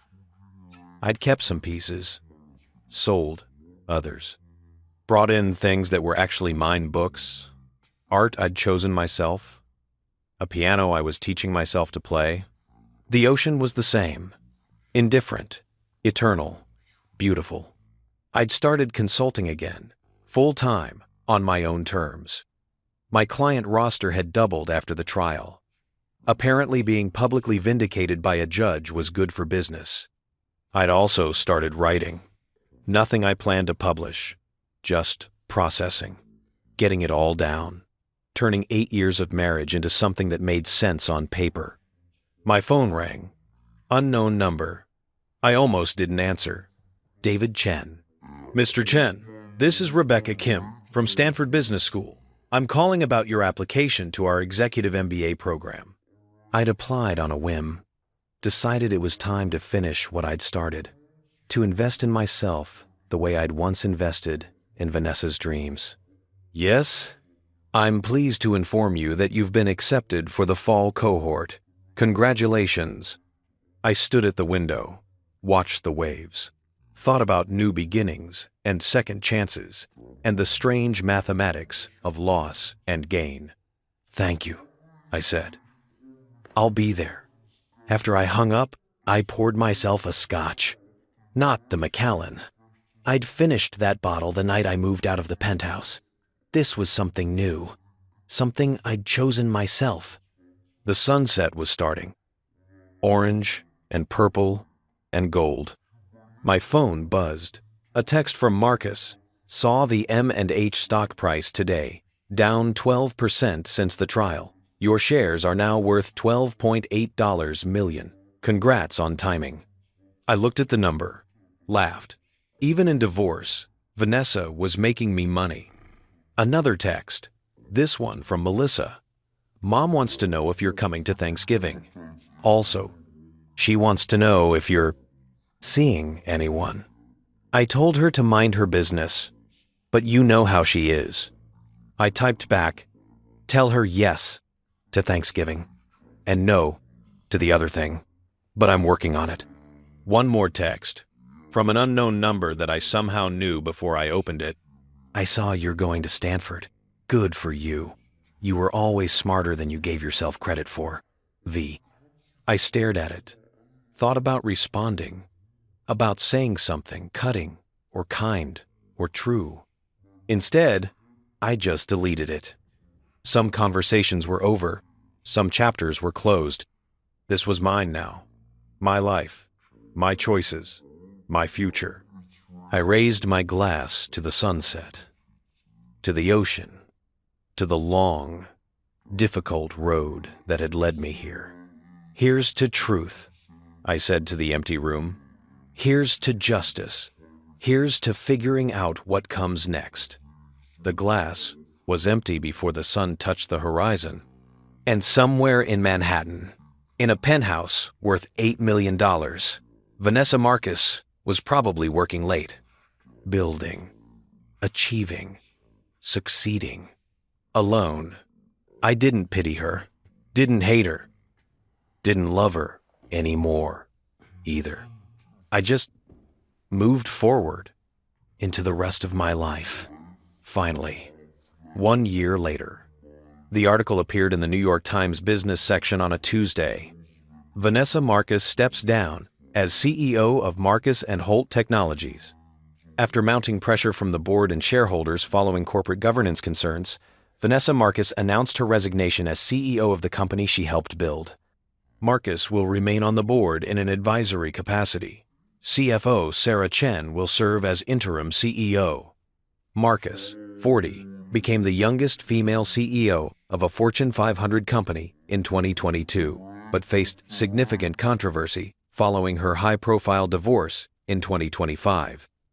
SEC investigations into corporate expense misuse resulted in a $2.5 million fine for M&H Technologies, though Marcus herself faced no criminal charges. In a statement, Marcus said. I'm grateful for the opportunity to have led this company, but it's time for new leadership. I'll be focusing on personal growth and spending time on projects that matter to me. Marcus's ex-husband, David Chen, declined to comment. I read the article on my phone while having breakfast in Palo Alto. I was halfway through my first semester at Stanford, top of my class, already had 3 job offers for after graduation. I closed the article, went back to my coffee and case study. Outside my window, California sunshine. Inside, peace. The storm was long over, and I had finally learned to dance in the rain.